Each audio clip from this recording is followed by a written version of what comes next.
पापात्मवान् प्रारब्धं परिभुज्य कर्म शकलं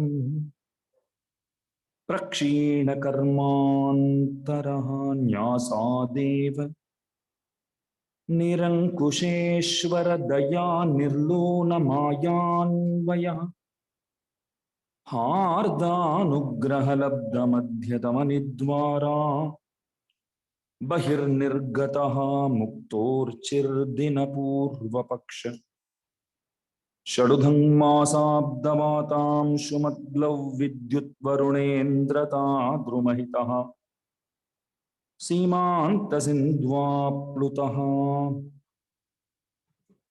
श्रीवैकुण्ठमुपेत्य नित्यमजडं तस्मिन् परब्रह्मणः सायुज्यं समवाप्य समं तेनैव धन्यः पुमान् तेनैव धन्यः पुमान् वंदवरिधिरुकुल्ल मामणि मंडपत् अंदमिल पेरिன்பत् अडियरोडिरुंदमै कोंदलर பொழில் குருகூர் சடகோபன் சொல் சந்தங்களாயிரத்துள் இவை வல்லார் முனிவரே ஸ்ரீமதே ரம்யஜாமாத்ரு मुनीन्द्राय महात्मने श्रीरंगवासिने भूयात् नित्यश्रीर नित्यमंगलम्।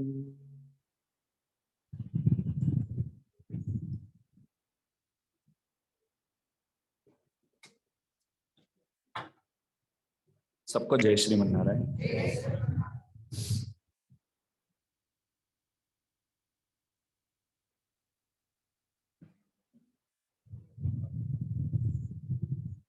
परमार्थ श्लोकद्वयम नामक एक ग्रंथ है, एक पुस्तक है।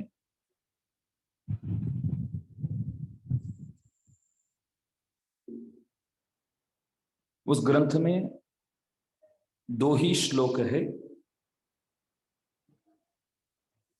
परमार्थ को समझाने वाला दो श्लोक है। परमार्थ का अर्थ होता है जो जानने योग्य उच्चतम अर्थ है, उसे परमार्थ बोलते हैं।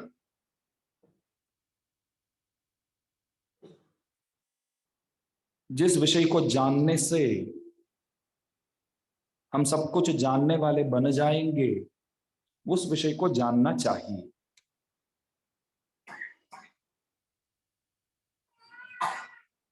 प्रभु ने हम सबको जन्म तो दिए हैं और पहले दिन से ही दास एक बात स्पष्ट रूप से बोलता है कि हम सब भगवान के हैं, भगवान के ही है और उनके भक्तों के हैं। जब हम बोलते हैं कि हम भगवान के ही है, तो साथ साथ उनके भक्तों के ही है, यह भी समझना चाहिए। हम प्रभु के हैं। हम सब संपत्ति है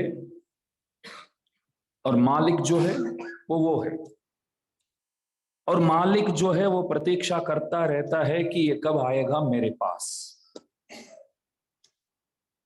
डॉक्यूमेंट के हिसाब से तो ठीक है, ये मेरा ही है। यहां डॉक्यूमेंट जो है वो शास्त्र है। शास्त्रों के हिसाब से ये मालूम पड़ता है कि हम सब भगवान के ही है और किसी के नहीं है। दासभूता स्वतः सर्वे ही आत्मान परमात्मनः। शिवजी स्वयं कहते हैं कि हम सब के सब भगवान के दास है, स्वतः दास है, पहले से ही। बाय डिफॉल्ट बोलते हैं ना, by default we are all servants to God. हम सब भगवान के स्लेव्स है, गुलाम है, उन्हीं के हैं। कब से? अरे आदि अंत ही नहीं है, पहले से ही हम उन्हीं के हैं, स्वतः। तो हम उनके हैं तो वो हमारे प्रतीक्षा कर रहे हैं। तो मैंने ये भी बताया था कि कुछ ना कुछ प्रयत्न प्रभु करते ही रहते हैं। तो डॉक्यूमेंट्स वगैरह सब ठीक ठाक है, लेकिन अभी हमारे वश में नहीं आया प्रॉपर्टी, बस यही तकलीफ है प्रभु का। पेपर वगैरह सब पक्का है, दस्तावेज इत्यादि जो भी है सब बराबर है, डॉक्यूमेंट्स क्लियर। लेकिन प्रॉब्लम क्या है, यहां प्रॉपर्टी खुद भगवान से बोलता है कि तेरा और मेरा कोई लेना देना नहीं है, मैं मेरा हूं। कौन बोलते हैं ऐसे? पिछले जन्म तक हम ही बोलते थे, और आज भी ऐसे बोलने वाले करोड़ों की संख्या में है। बोलते हैं कि हमारा भगवान के साथ कोई लेना देना नहीं है, हम हमारे हैं, वो उनके हैं, वो उनकी जगह सही, मैं मेरी जगह सही। ऐसा बोलने वाले तो बहुत होते जो नास्तिक होते। वे लोग प्रभु को भी नहीं मानते हैं, खुद को भी नहीं मानते हैं। खुद को नहीं मानते हैं मतलब आत्मा करके एक चीज है, इस बात को भी नहीं जानते हैं। तो प्रभु प्रयत्न करते रहते हैं। संसारी लोग खुद को भूल जाते हैं, परमात्मा को भूल जाते हैं, उनकी चरणार बिंदों में करने योग्य सेवा जो है उस चीज को भूल जाते हैं, अज्ञानी होकर के रहते हैं, फिर भी पश्चाताप भी नहीं है। पश्चाताप नाम सुना है ना, शब्द सुना है ना? कुछ खो गया समझो तो उसके पीछे कम से कम रोना तो चाहिए। हमने कुछ खो दिया, किधर गया मालूम नहीं। 10,000 लेकर बाहर निकले तो किसी ने बस अपहरण कर लिया, तो हम घर आके ऐसा बोलेंगे कि आज बहुत मजा आया, बाहर 10,000 लेके गया तो किसी ने लेके गया, ऐसा बोलेंगे? हम रोएंगे, तुरंत पुलिस स्टेशन जाएंगे, वहां कंप्लेन करेंगे। तो ये पश्चाताप, और थोड़ा सावधान से रहना था, संभालना था। थोड़ा सा ये मोबाइल हाथ में लेकर के बैठा तो पास में थैली में पैसा था, तो मोबाइल में कुछ देख रहा था, तब किसी ने लेकर चला गया, बोलो, तो रोते हैं लोग। तो इस तरह जब हम हमारे बारे में नहीं जानते हैं, प्रभु के बारे में नहीं जानते हैं, और भगवान के चरणार बिंदु में नित्य निरंतर करने योग्य कैंकर्य जो है, सर्वदेश सर्वकाल सर्वावस्थोचित सेवा, वो करने के लिए तो हम सब है, कर नहीं रहे हैं। तो कर नहीं रहे हैं तो कम से कम पश्चाताप तो होना चाहिए। पढ़दे पल पगलम पोई न, हमारे आयुवार गाते हैं, जो जितने भी दिन गए हैं तो उसके लिए आज मैं रो रहा हूं, लेकिन क्या फायदा, क्या फायदा? लेकिन बहुत समय मैंने ऐसे व्यर्थ निकाल दिया, कुछ किया ही नहीं है, उपयोग काम किया ही नहीं है।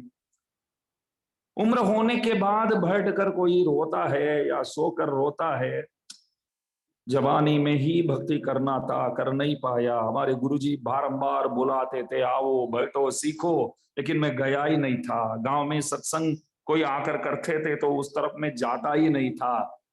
अभी मन करता है मंदिर जाने का, मैं पलंग से उठ भी नहीं पाता हूं। ऐसे लोग रोते हैं बहुत लोग। अभी मन करता है कहीं सत्संग हो गए तो जाऊं मैं, लेकिन उठ नहीं पाता हूं। अभी मन करता है सत्संग जाने का, लेकिन कुछ सुन नहीं पाता हूं। चल तो पाता हूं लेकिन कुछ भी एक अक्षर तक कान में सुनाई नहीं देता है, घुसता नहीं है, तो क्या करूं? तो उम्र होने के बाद ये सब बातें सब बोलते।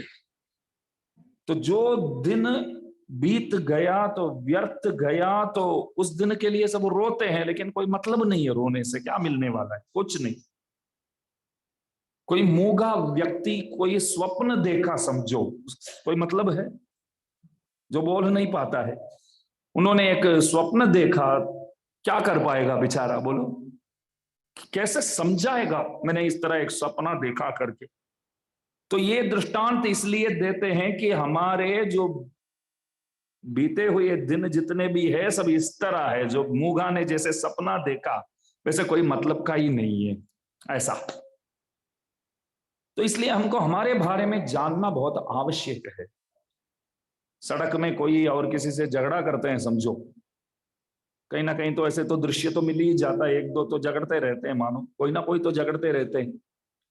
तो झगड़ा ज्यादा हो गया तो बोलता है मेरे साथ ऐसा बर्ताव, ऐसा व्यवहार मत किया करो, तू नहीं जानता है मेरे बारे में, बोलता कि नहीं,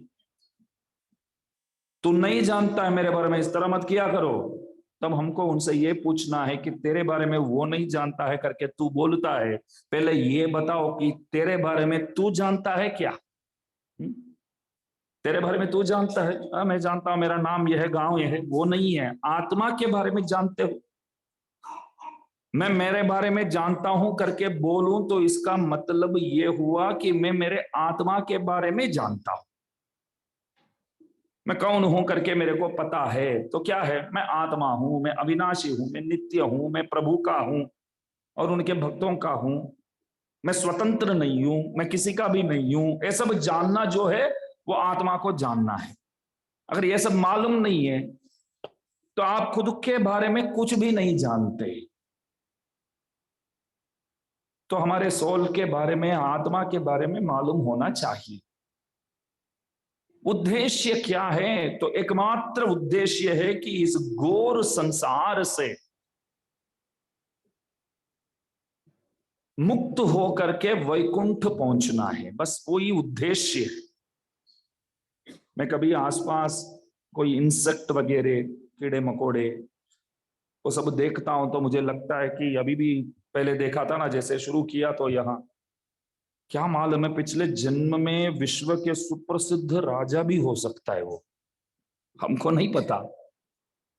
वो बोलेगा कि मैं कैसा था मालूम है, आज तो कोई यहाँ से कोई पकड़ता है, वहां फेंकता है, वहां से कोई वहां फेंकता है मेरे को। मैं कितने लोगों को फेंकता था पहले, मैं आऊं तो ये सब डरते थे भाई, जमाना ऐसा था मेरा।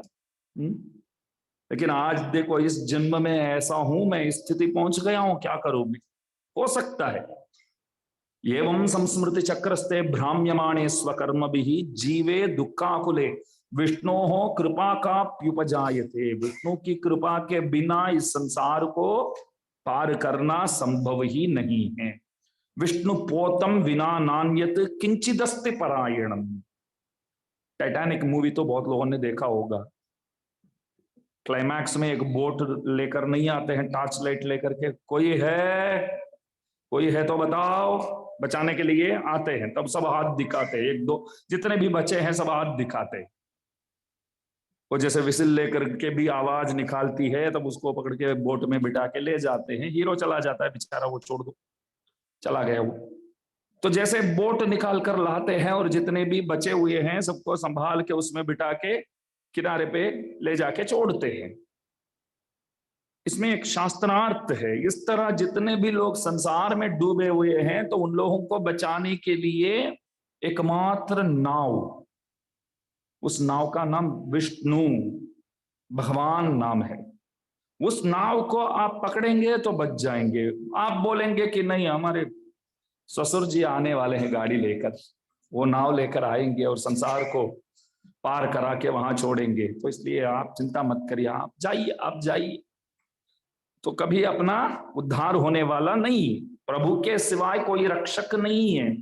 जितने भी सत्संग सुनो, जितने भी पढ़ो, जितने भी ध्यान करो, जो भी करो, बस एक बात दिमाग में रखने का है, दिल में रखने का है कि प्रभु के सिवाय हमारे लिए कोई रक्षक नहीं है। यही सारांश है। अब जो भी पढ़ेंगे, जो भी सुनेंगे, सारांश तो वही है। किसी एक संत के पास एक बंदा गया, बोला कि मेरे को रामायण सुनना है। तो संत बोले 9 दिन आ जाओ, रोज सुनाता हूँ, सुबह शाम 4-4 घंटे। नहीं नहीं, इतना वक्त नहीं है मेरे पास, मैं इतना टाइम नहीं स्पेंड कर सकता हूँ, तो कम से कम 2-3 दिन तो आओ। नहीं, तो आज आए हो तो 2-2.5 घंटे बैठ सकते हो। नहीं, तो क्या जानना है फिर तेरे को? आप अगर यदि 1 ही मिनट में बोल सकते हैं रामायण तो बोलिए। गुरु जी बोले आया है बंदा, पूछता है तो बोल के तो भेजना पड़ेगा। कोई भी आया है, खुश होकर के जाना चाहिए।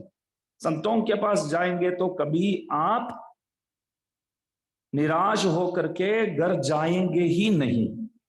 उन लोगों के पास जाएंगे तो आप खुश होकर के जाएंगे। सत्संग में जाते हैं तो कल एक बालक नहीं पूछे जल्दी हो गया आज, 1.5 घंटे के बाद। बात अलग है, उनको क्या समझ में आया नहीं आया, वो सब बात अलग है।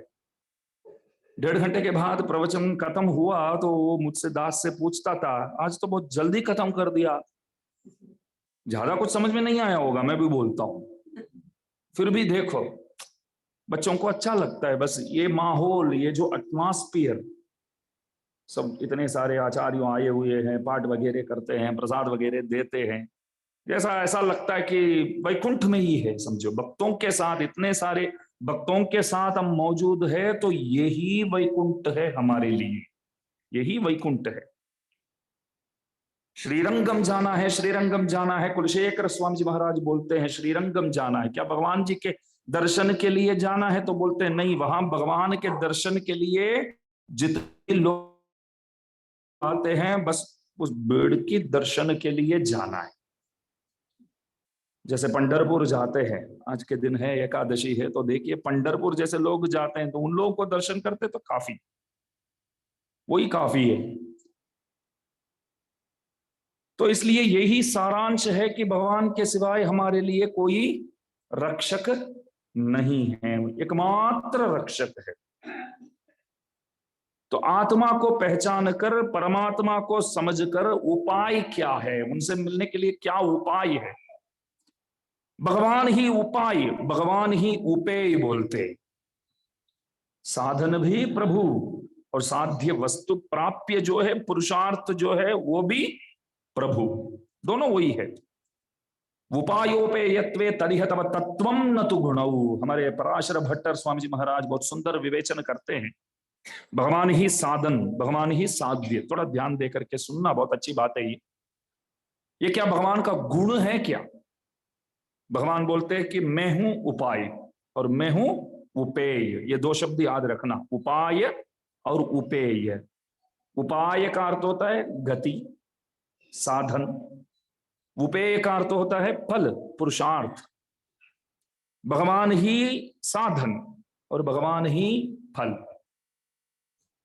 साधन भी आप ही होते हैं और फल भी आप ही होते हैं। ये उपाय उपेय आपका गुण है क्या, ये प्रश्न है, ध्यान दीजिए। गुण अलग है, गुणी अलग है। समझ में आता है बात? क्वालिटीज, गुण बोले तो क्वालिटीज, क्वालिटीज आपके पास है। आप झूठ नहीं बोलते हैं, आप सत्यवादी है, आप चोरी नहीं करते हैं, आपका हाथ शुद्ध है, समझो, ये सब गुण है आपका। ये गुण जो है वो आपसे अलग है, गुणी, इन गुणों से युक्त जो है वो आप है। मैं जितना ट्राई करता हूं समझाने की, जितना हो पाएगा इतना ही समझा सकते। गुण अलग है, क्वालिटीज। गुणों से युक्त जो है वो बंदा अलग होता है। सद्गुणों जिनके पास है उनको हम क्या बोलते हैं? अच्छा है वो, गुणी। मतलब गुण जिनके पास है वो गुणी है। गुण बोले तो इसमें भी आप देखिए, बुरा गुण भी तो गुण है। बुरा गुण जो है वो भी गुण है। बुरा गुण बोलते हैं ना, वो भी गुण है। हमारे रामानंद स्वामी जी ने क्या किया अभी बताऊंगा मैं। कुछ लोग बोलते हैं भगवान जो है वो निर्गुण है, सुना है? निर्गुण ब्रह्म बोलते हैं। हमारे धर्म में हम क्या बोलते हैं? भगवान गुणयुक्त है, समस्त कल्याण गुणात्मक है। भगवान कौन है? समस्त कल्याण गुणात्मक है। वशीवदान्यो गुणवान रुजुशुचि मृदुर्दयाणुर मधुर स्थिर समः कृति कृतज्ञस्त्वमसि स्वभावतः समस्त कल्याण गुणामृतो दधि। यामुनाचार्य जी महाराज गाते हैं भगवान गुणों के गढ़ है, खान है। वैसे प्रभु गुणों के गढ़ है, भंडार है, ऐसे गढ़ है। तो शास्त्रों में ऐसा है कि भगवान जो है वे निर्गुण है करके भी वाक्य है, ध्यान दीजिए। निर्गुण का अर्थ होता है जिनके पास कोई भी गुण नहीं है वो निर्गुण है। अद्वैती लोग, शंकराचार्य वाले, वो ये बोलते हैं कि भगवान निर्गुण है, ऐसा बोलते हैं। कोई अच्छा बुरा गुण करके कुछ है ही नहीं उनके पास। अच्छा बुरा करके कोई गुण ही नहीं है परमात्मा के पास, कुछ भी नहीं है। हम क्या बोलते हैं? वो समस्त कल्याण गुणात्मक है, गुणवान है। तो लेकिन शास्त्रों में निर्गुण करके भी शब्द आया है, ध्यान दीजिए, निर्गुण करके शब्द आया है, तो उसका कैसे आप अर्थ करेंगे? रामानुज स्वामी जी बोले निर्गुण बोले तो है यह प्रतिभट, है यह गुण भी गुण में आता है। गुण बोले तो उस कैटेगरी को आप विभाग कर लो, अभी दो कैटेगरी है गुण में, एक अच्छे गुण और एक खराब बुरे गुण। तो निर्गुण का अर्थ होता है जिनके पास एक भी बुरा गुण नहीं है, तो निर्गुण ब्रह्म, जिनके पास बुरा गुण नहीं है, ताकि अच्छे गुण बहुत है प्रभु के पास। प्रभु तो गुणवान तो है ना, आप अगर दुखी है तो आपसे ज्यादा रोने वाला है वो बंदा बेचारा, आपसे ज्यादा रोएंगे, आपको भी लगेगा कि हम कम रो रहे हैं, वो बहुत ज्यादा रो रहे हैं। ऐसे ऐसे गुणी है प्रभु, तो भगवान गुणवान है। तो ये उपाय होना उपेय होना, ये गुण करके जो कैटेगरी है उसमें आता है करके प्रश्न है अभी। ये उपाय होना उपेय होना भी,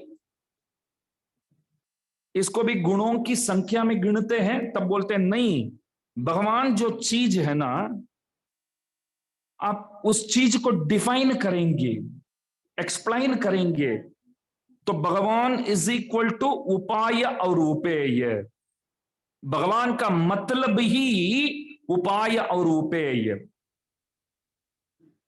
मतलब ये उपाय उपेय भगवान से अलग नहीं है। जैसे मैं सच बोलता हूं, सत्यवादी हूं, सत्य अलग है, सत्य बोलने वाला मैं अलग हूं।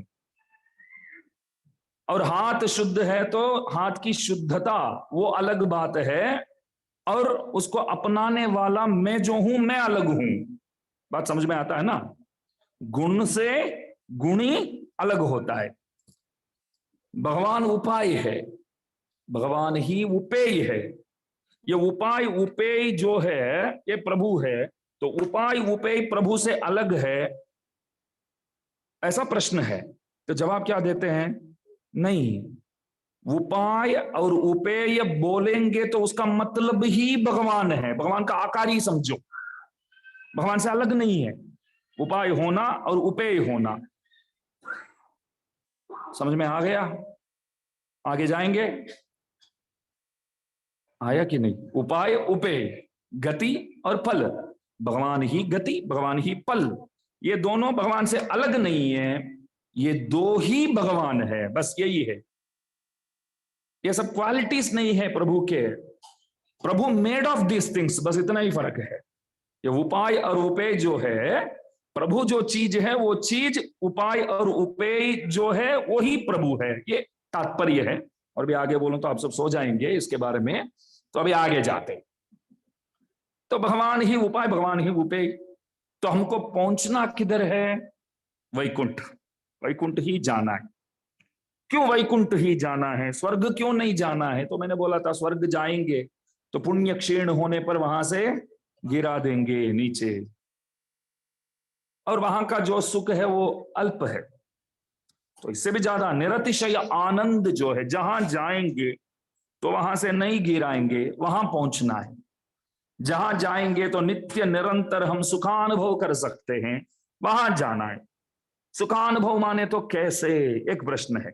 सुखानुभव बोले तो कैसे? वैकुंठ में क्या सुख हमें मिलेगा, किस तरह सुख मिलेगा? मैं बताऊंगा कि वैकुंठ हमको हमारे सुख के लिए नहीं जाना है। थोड़ा आगे आ जाओ सर। वैकुंठ हमको हमारे सुख के लिए, हमारे आनंद के लिए नहीं जाना है। मैं आइसक्रीम खाऊं तो मजा मेरे को आएगा या आइसक्रीम को? मेरे को। तो हम वहां पहुंचते हैं तो हम आइसक्रीम जैसे, पाने वाला जो है वो भगवान है, तो आनंद किसका है? भगवान का है। हमारे धर्म में हम इस तरह मानते हैं कि चेतन लाभ जो है वो भगवान का ही लाभ है, भगवान का ही आनंद है। एक चेतन, एक जीवात्मा यदि मिल जाए तो खुश हो जाते हैं प्रभु। तो वो जो आनंद है वो प्रभु के भाग में आता है, हमारे भाग में नहीं। हम उनसे मिलते हैं तो लाभ उनका है। तो सुखानुभव, वैकुंठ में सुख ही सुख करके मैंने बोला, कैसा सुखानुभव आपको मिलेगा? हम सेवा करते हैं तो प्रभु प्रसन्न हो जाते हैं, प्रसन्न हो करके मुस्कुराते हैं। वो मुस्कान देख करके, मंदस्मित देख करके आपको खुश होना है, बस इतना ही। इसे सरल समझाना बहुत कठिन है। यहां से आप जाएंगे वहां सुख ही सुख करके मैंने बोला, वैकुंठ में सुख ही सुख है। कौन सा सुख है? हमारे लिए 4 BHK वाला मकान दे देंगे पहले, सुख ही सुख है। हर एक रूम में एसी, वैसे 2 टन वाला एसी लगाया हुआ है, सुख ही सुख है। और कपड़े वगैरह भी ले जाना नहीं पड़ता है। सब प्रकार के, सब फैशन के जितने भी हैं, आज के जो फैशन युग में जो चलता है, वो सब कपड़े वहां आपके लिए तैयार, वो सब रखा हुआ है। वो एक बात है। और उसके बाद आपको दंत कांति से लेकर के वीको वज्रदंती, डाबर, क्लोसअप, कोलगेट, सब रख, जो भी आपको चाहिए वो ले लो। और ब्रशेस भी 10 रुपया से लेकर के, वैसे इलेक्ट्रॉनिक ब्रशेस भी आजकल आ गई, मालूम है आपको? इलेक्ट्रॉनिक ब्रशेस भी है, तो 700 के, 800 के, 7000 के, ऐसे वैसे बोलते हैं ना, डेंटिस्ट बोले कल। तो ऐसे सब है। तो वो सब वहां रखा होगा, कुछ नहीं होगा वहां, ये सब नहीं है वहां। तो क्या जाना है वहां, जाके क्या करना है? वहां कोई टेंशन ही नहीं है। आप अभी खुश हो जाएंगे, मैं बोलूं तो कुछ खाना बनाना ही नहीं पड़ेगा वहां। इससे ज्यादा क्या चाहिए बोलो? है? आप लोगों के लिए सबसे बड़ा टेंशन ये है कि कल सुबह क्या बनाए, शाम को क्या बनाओ। और चाय जैसे भी बना के देते हैं तो पीने वाला बोलता है कि थोड़ा शक्कर ज्यादा है, और सीधा बस आपके माँ बाप के ऊपर ही वो पहुंचेगा, क्या लड़की पैदा किया है, चाय बनाना भी नहीं आता है, मेरे सासू माँ, ऐसा बोलेंगे फिर लोग। वहां वो सब टेंशन नहीं है। क्यों? वहां अमृत जो है, नित्य निरंतर रहने वाला अमृत वहां मौजूद है। भगवान जो अमृत है, उस अमृत को आप पाते रहेंगे, पाते रहेंगे, पाते रहेंगे ना। एसिडिटी का टेंशन है, शुगर नहीं है, कुछ भी नहीं है। सबसे पहले बोलो, मैं बहुत बार विचार किया कि भगवान आपको भी सब भोग लगाते हैं, ये लाडू वगैरह भी, सब स्वीट जितने भी है, क्षीरान, आपको भोग लगा कर खाते हैं, तो शुगर इत्यादि, प्रेशर इत्यादि हम लोगों को ही होता है, आपको क्यों नहीं होता है? तो प्रभु बोले, मैं देखता हूं तू खाता है, इतना ही फर्क है। और प्रसाद जो है वो प्रसाद के रूप में लेना चाहिए। प्रसाद है, मैं बताऊं प्रसाद किस तरह लेना चाहिए, हमारे आचार्यों बताते हैं, लेकिन मैं भी वो पालन नहीं करता हूं। सबसे पहले बोलता हूं, कम से कम जानेंगे क्या बोलते हैं। प्रसाद ऐसा लेना चाहिए कि वो है ना, डाइजेस्ट हो करके बाहर ना आ जाए, वो अपने अंदर ही रहकर सत्व गुण का वो नित्य निरंतर उसका वो प्रकट करते रहे, सत्व गुण का प्रकाशन करते रहे, इतना सा लेना चाहिए। मतलब एक बूंदी के जो देते हैं ना, एक मात्र कणमात्र इतना सा प्रसाद ऐसे लेना चाहिए। और हाथ में बचा हुआ प्रसाद ऐसे माथा ऊपर लगाना चाहिए बोलते हैं। तो माथा ऊपर लगाना है तो क्षीरान हम हाथ भर के ले करके उसको वैसे वैसे काके, फिर ऐसे काके, फिर माथा ऊपर लगाएंगे तो आप सबका माथा मेरा जैसा हो जाएगा फिर। और मेरा ऐसा लगा कर नहीं हुआ, वो भी बताता हूँ, ये सब अपना हेरिडिटरी है। दादाजी के ज्ञान नहीं आता है, पिताजी के ज्ञान नहीं आता है, लेकिन ये पक्का आ जाता है।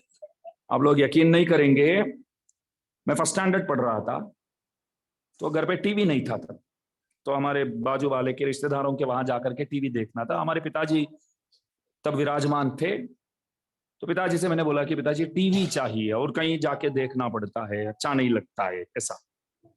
पिताजी बोले कि टीवी चाहिए तो लाता हूं, लेकिन एक शर्त पर। क्या?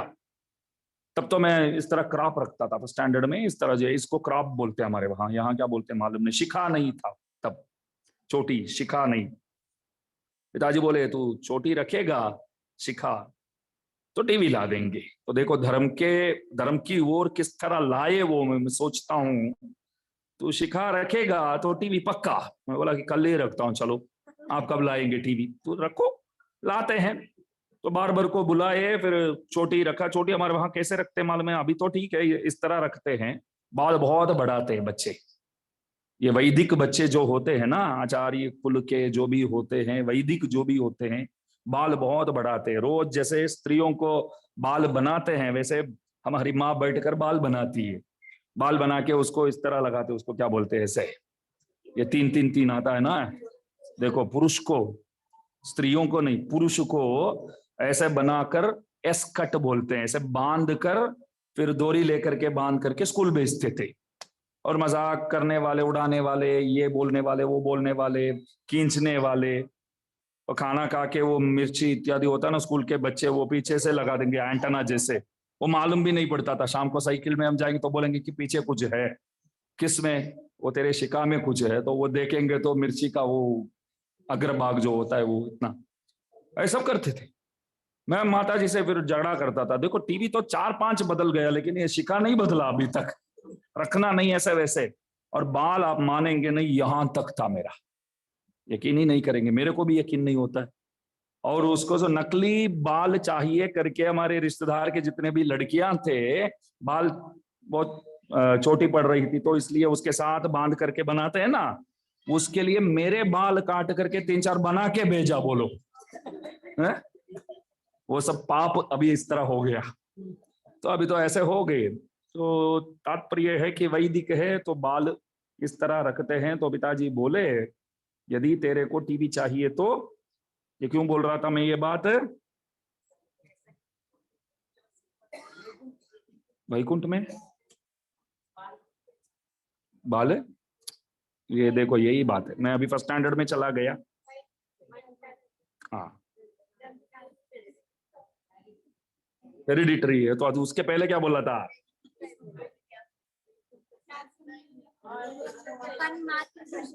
कण मात्र प्रसाद। वो इतना ही लेना है, क्योंकि अंदर वो प्रसाद नित्य निरंतर रहे, ऐसे लेना चाहिए। तो प्रसाद का मतलब होता है भगवान का कृपा। भगवान की कृपा जो है, प्रसाद इज इक्वल टू कृपा, वो याद रखना। तो प्रसाद है तो स्वीकार करते हैं, तो अंदर से ही अपना वो अच्छा करे, बस ऐसे लेना चाहिए प्रसाद। तो भगवान को कोई रोग नहीं है। क्यों? देखते हैं हम क्या करते हैं, जाते ही प्रसाद के लिए ही मंदिर, मंदिर जाते हैं तो क्यों जाते हैं, तो प्रसाद के लिए जाते हैं। लेकिन एक बात है, तो भी अच्छा है, लोग खाने के लिए गाड़ी लेकर के अपने पेट और अपने आत्मा सब बिगाड़ने हैं, तो कहीं होटल पे खाने के लिए लोग क्या करते हैं आजकल, 50 किलोमीटर, 100 किलोमीटर, 200 किलोमीटर दूर जाते हैं। ये गलत बात है ना। वहां जा करके अशुद्ध आहार को पा करके आते हैं, खुद बिगड़ जाते हैं। और बच्चों को भी, जिन बच्चों को बाहर खाने की आदत पहले नहीं थी, तो उन बच्चों को सिखाते कौन है? हम ही सिखाते हैं। बार बार पूछते हैं आइसक्रीम चाहिए, आइसक्रीम चाहिए, वो बोलता है उसको क्या चीज है ये मालूम नहीं है, आप ही खिलाते हैं, आप ही ये पिज्जा बर्गर वगैरह इंट्रोड्यूस कर देते हैं बच्चों को। फिर बोलते हैं कि बच्चा घर पे खाता ही नहीं, बाहर ही खाता है। आपने दिखा दिया तो वही जाएगा वो, ये सब गलत बात है ना। तो इससे अच्छा आप मंदिर जाएंगे, प्रसाद पाएंगे, तो बहुत अच्छी बात है। प्रसाद के लिए मैं मंदिर जाऊं तो मैं बेशर्म कह सकता हूं कि मैं प्रसाद के लिए जाता हूं मंदिर। प्रसाद के लिए होटल जाना गलत है, प्रसाद के लिए मंदिर जाना गलत नहीं है। भगवान के प्रसाद भले हम खा लेते हैं। और ये भी मैं बताऊंगा,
से हमको क्यों यहाँ फंसा दिया आपने, बारंबार यहाँ 84 लाख 84 करोड़, चौरा सही है ना, वो योनियों में ऐसे भटकते रहते हैं हम, है?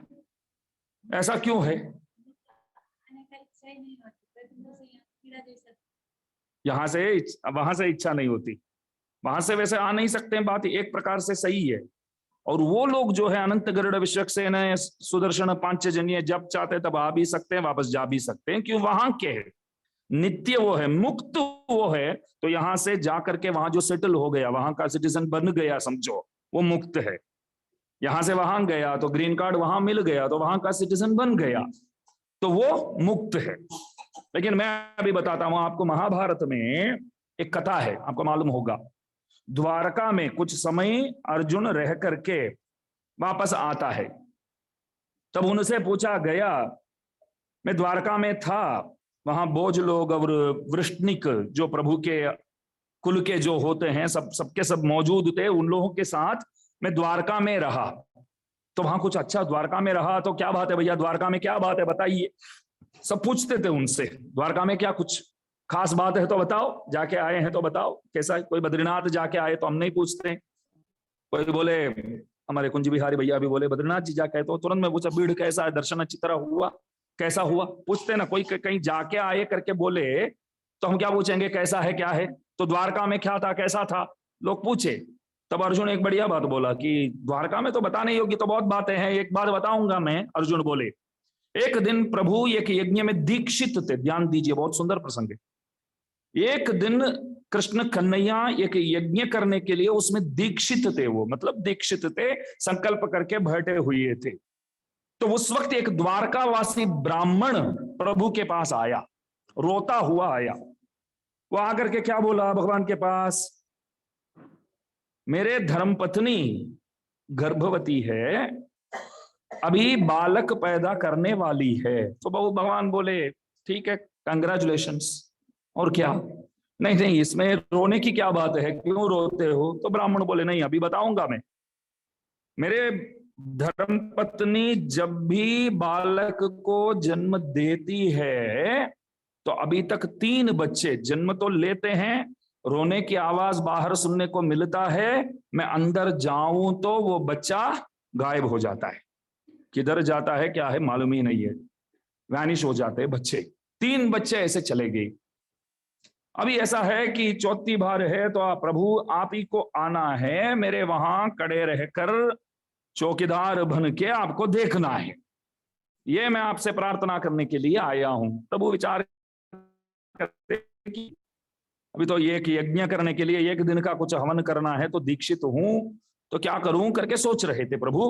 तो ब्राह्मण को उत्तर देने के लिए प्रभु जब तैयार हुए, ठीक है मैं देखता हूं आता हूं, कुछ बोलने के लिए तैयार हुए, तब हमारे अर्जुन क्या किया मालूम है, अरे छोटी सी काम के लिए कन्हैया को परेशान करेगा तू, अरे मैं हूं ना यार राजा, मैं हूं। भगवान बोले थोड़ा सोच समझ कर बोलना बेटा, देखो ब्राह्मण है तो ठीक है बोल रहा है, लेकिन वहां सच में क्या हो रहा है वो जाने के बाद ही मालूम पड़ेगा, वो काम छोटा है बड़ा है जाने के बाद ही मालूम पड़ेगा ना।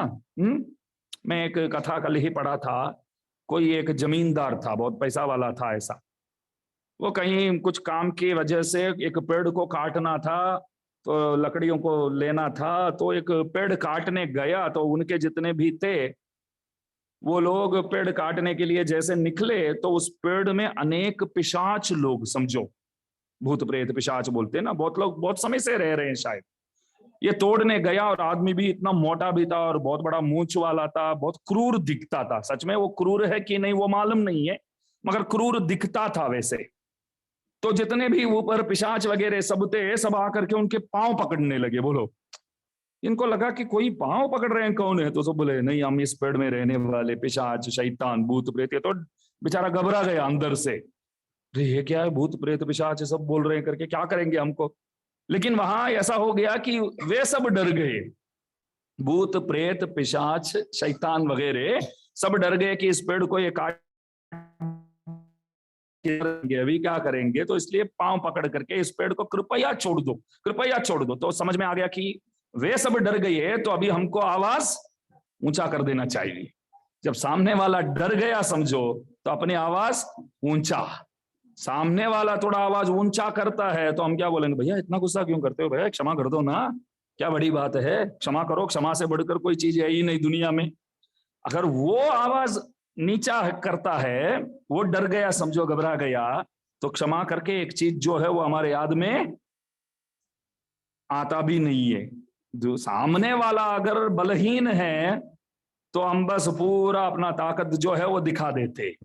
तो भूत प्रेत पिशाच वगैरह शक्तिशाली तो है सब, लेकिन भूल गए, अभी शक्ति भूल गए।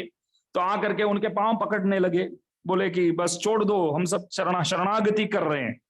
तो उन्होंने पूछा ऐसे मुझको ऐसे ऐसे करता हुआ, मैं छोड़ दूं तो आप लोग मेरे को क्या करेंगे, आप लोग किस तरह मेरे काम में आएंगे बताइए, छोड़ दूं तो क्या करेंगे। तो क्या धंधा करता है, तो वो बोलता है कि तिल का धंधा करता हूं। देखो तो तिल का तल जो आता है ना काला कलर का, तिल का जो धंधा करता हूं। तो तिल का धंधा करते हो ना, अब मैं आपको वादा करते हैं कि वचन देते हैं कि एक एक साल 100 बोरी जो तिल है हम कहीं से भी ला करके अपने घर में उतार देंगे। आपको ये पेड़ में हमको रहने के लिए जगह देना होगा, इसको काटना नहीं है। तो बोरी बड़ा बड़ा जो होता आता है ना, वो ला करके आपके घर में हम उतार देंगे। तो बोले करेंगे नहीं ना तो मैं आकर के इसे काट डालूंगा, बोल के गया। तो सारे पिशाच जितने भी है बेचारे सब थक गए, हर जगह खेतों में घूमना पड़ता है, किधर किधर किसने वो तिल बोया है वो मालूम होना चाहिए, वो जा करके इकट्ठा करने में एक साल में ऐसे 100 बोरी बड़ा बड़ा ऐसे देना है समझो। आखिर क्या हो गया, कोई भी पिशाच शैतान वगैरह बेचारे इस पेड़ में रहने का वक्त ही नहीं है, अभी तिल लाने में ही घूमने में ही समय निकल जाता है। तो ऐसे ही सब तक गए, सब बैठे थे क्या करे, अभी बस वचन दिया है तो करना पड़ता है। तब उनके रिश्तेदार कोई पिशाच दूसरे गांव से आया था, वो आकर के देखा कि आप सब पहले तो बहुत मजबूत थे, बहुत बढ़िया दिखते थे, अभी क्या है ऐसे ऐसे दिख रहे हैं सब, सबका क्या हो गया, किसी में भी दम नहीं है, किसी में भी शक्ति नहीं है। तो सबने बताया इस तरह हो गए, तो सब पागल है क्या, हम सब नहीं, वो उन्होंने पूछा तो सब पागल है क्या करके उन पिशाचों से वो पूछ रहा है, मैं नहीं पूछ रहा हूं। तो वो बोले कि आप सब पागल है क्या, ये मनुष्य है सामान्य है, तो हम एक थप्पड़ देंगे तो 8 दिन तक नहीं उठेगा वो। हा?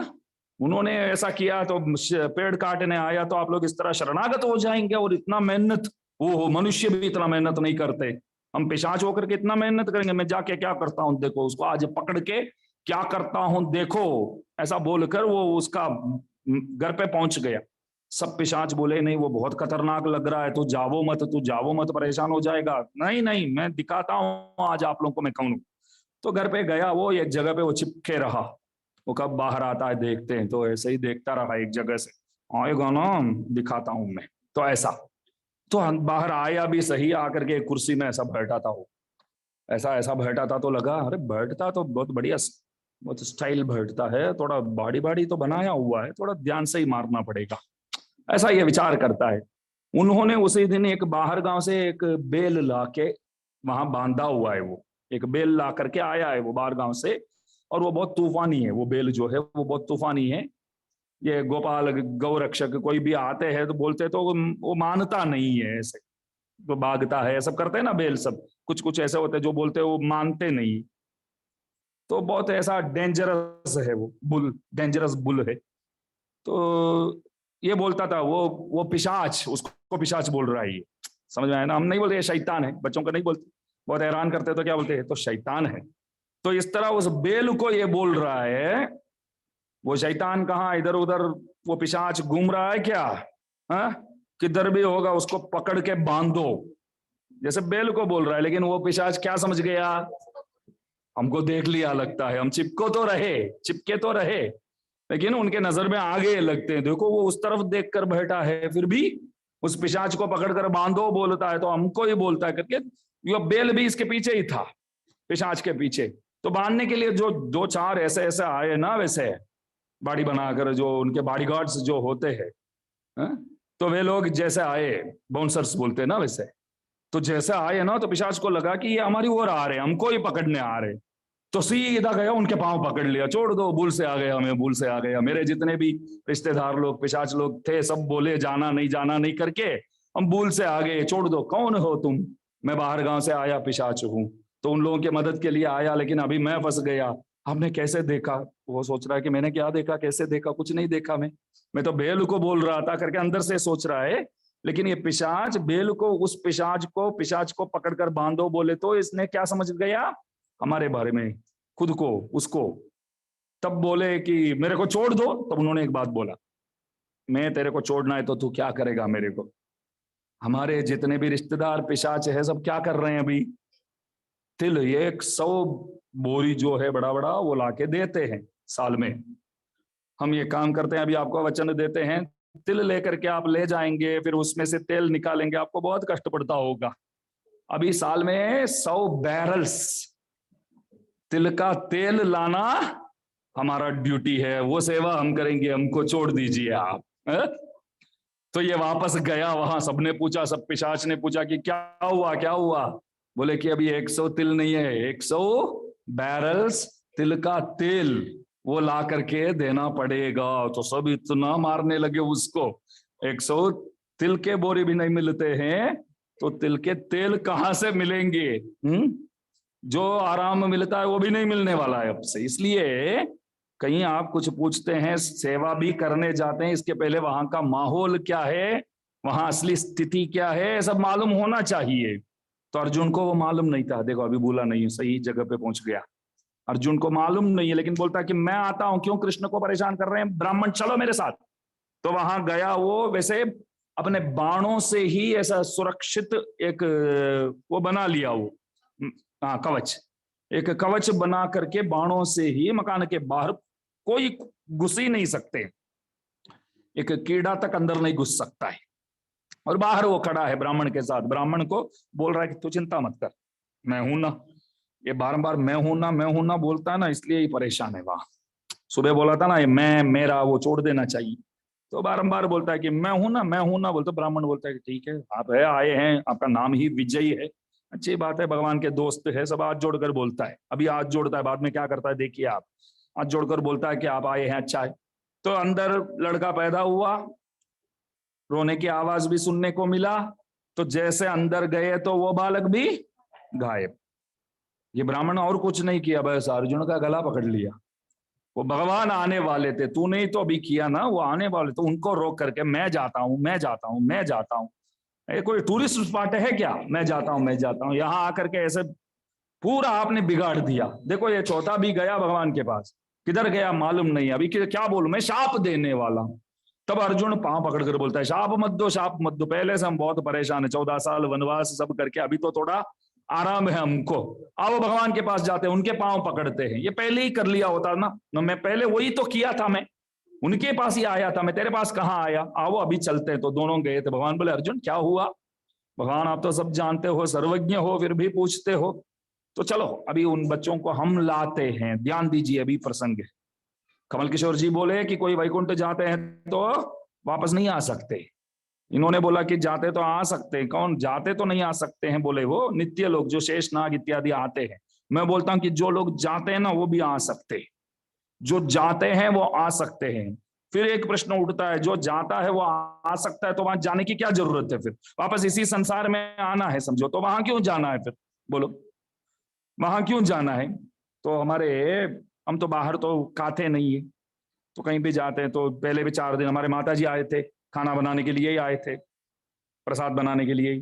फिर तो अभी तो स्वामी जी के साथ परिकर सब आए हैं तो खाना बना चल जाता है। मरना दास की धर्मपत्नी आती है, मरना दास खुद ही बना लेता है।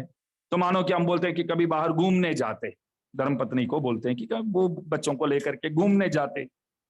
तो जाते समय कोई रसोईया साथ नहीं मिला समझो, क्योंकि बाहर तो नहीं खाते हैं, तो रसोईया कोई हो तो हम घूम सकते हैं, वो खाना बना के रखेगा। कहीं गए नहीं है वैसे, खाली बोलते हैं। तो हम बोलते हैं कि रसोईया नहीं मिला तो आप ही खाना बना लो, तो क्या बोलेंगे, हमको आना ही नहीं है, इधर ही अच्छा है? वहां भी आकर के हम बस सगड़ी के साथ झगड़े करते रहेंगे तो क्या घूमेंगे फिर हम, इससे अच्छा यहाँ ही खाना बना के आपको देते। वहां भी आकर के वही करना है तो वो काम इधर ही करते, हम नहीं बोलते, ऐसा बोलते हैं इधर ही कर देते। तो देखिए वहां जाके अगर यदि वापस आ सकते हैं तो वहां जाने की क्या जरूरत है। लेकिन उन्होंने जो बोला वो भी सही है, वहां जो जाते हैं वो आते नहीं है। अभी आप बोलेंगे कि जाते हैं तो आ सकते हैं या नहीं आ सकते, इतना बोल दो आप। दोनों बताऊंगा मैं अभी, अभी मैं दोनों बताऊं। आप क्या बताना चाहते हैं, बताना चाहते हैं? दोनों अभी बताऊंगा क्या। तो ये 4 बच्चों को ढूंढते हुए प्रभु रथ में गए, उस ब्राह्मण को साथ लेकर के, अर्जुन को भी साथ लेकर के। भगवान के जो बोलते हैं दारुक, सुग्रीव, शैप्य, मेघ पुष्प, वलाहक, ऐसे भगवान के घोड़े रथ में वो सब थे। तो प्रभु सीधा गए और उसके बाद कहां पहुंचे मालूम है? समुद्र के पास जाकर के समुद्र राजा से बोले कि वो 4 बच्चे इधर है क्या? तो समुद्र बोले हमारे पास नहीं है। कैलाश इत्यादि पर्वत सब गए थे, शिव जी से भी पूछे, वो 4 इधर आए तो बोले कि प्रभु इधर तो कोई नहीं आए। फिर सप्तद्वीप गए, लोकालोक, हर जगह गए। और उसके बाद एक जगह तो पूरा अंधेरा, तो सुदर्शन जी आए रास्ता दिखाने। फिर सीधा प्रभु किधर गए? वैकुंठ गए। वैकुंठ गए। वैकुंठ में एक जगह पे रथ को बाहर ही खड़ा करके अर्जुन को बोले, ब्राह्मण को बोले, आप दोनों इधर रहना, मैं अंदर जाके आता हूं। तो अंदर गए प्रभु। वहां भगवान के पट्ट महिषियां सब विराजमान थे। तो उन लोगों के गोदों पर ये 4 बच्चे खेल रहे थे। भगवान बोले कि आखिर इधर ला दिया क्या आप लोगों ने?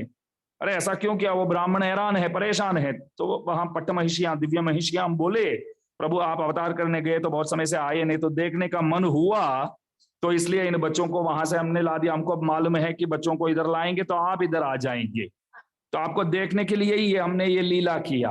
अरे लाओ बच्चों को, ब्राह्मण बहुत रो रहा है वहां, लाओ। तो बच्चों को वैकुंठ जिन बच्चे पहुंच गए, समझो, उन बच्चों को वहां से वापस ले आकर के प्रभु पुनः ब्राह्मणों के हाथ में दिए। ये तो बहुत साहस काम है। कुरेश स्वामी जी महाराज गाते हैं, संजीवयन्नपि मृतम सुतम उत्तराया। उत्तरा के पेट में, गर्भ में जो बालक था, कौन था वो? परीक्षित, अभिमन्यु के पुत्र परीक्षित। वो क्या हो गया था? अंदर अपांडवास्त्र से पूरा जल गया, समझो। अंदर अश्वत्थामा के बाण की वजह से लगभग गया ही, समझो, वो है ही नहीं। ऐसी स्थिति में प्रभु अंदर गर्भ में जाकर के रक्षा की उनकी। गर्भ, उनका नाम क्यों परीक्षित है? गर्भ में जाकर के रक्षा किया। तो वो बालक गर्भ में ही दर्शन किया प्रभु का दर्शन किया। बालक का जन्म जैसे हुआ तो बच्चा बच्ची घर पे आए हैं, तो आसपास के लोग देखने तो आते हैं ना, सब परिवार वाले, रिश्तेदार वाले, आसपास के वाले, अड़ोस पड़ोस वाले सब आएंगे देखने के लिए। तो सब आए थे परीक्षित को देखने। तो सबको देख करके वो रोता था, उसको मजा ही नहीं आता था, किसी को देखने का मन ही नहीं था। क्यों? अरे प्रभु का, परम पुरुष का दर्शन करके इन चेहरों को देखना कोई पसंद करेगा? भगवान को देख करके। आपको मैं ऐसे आम का रस, ऐसे बढ़िया से बढ़िया आम का रस बना के दूं तो आप पिएंगे? आम का रस पीने के बाद नीम ट्री के पत्ते से जो बनाया हुआ जूस है करके एक ग्लास लाके दूं, आप लेंगे?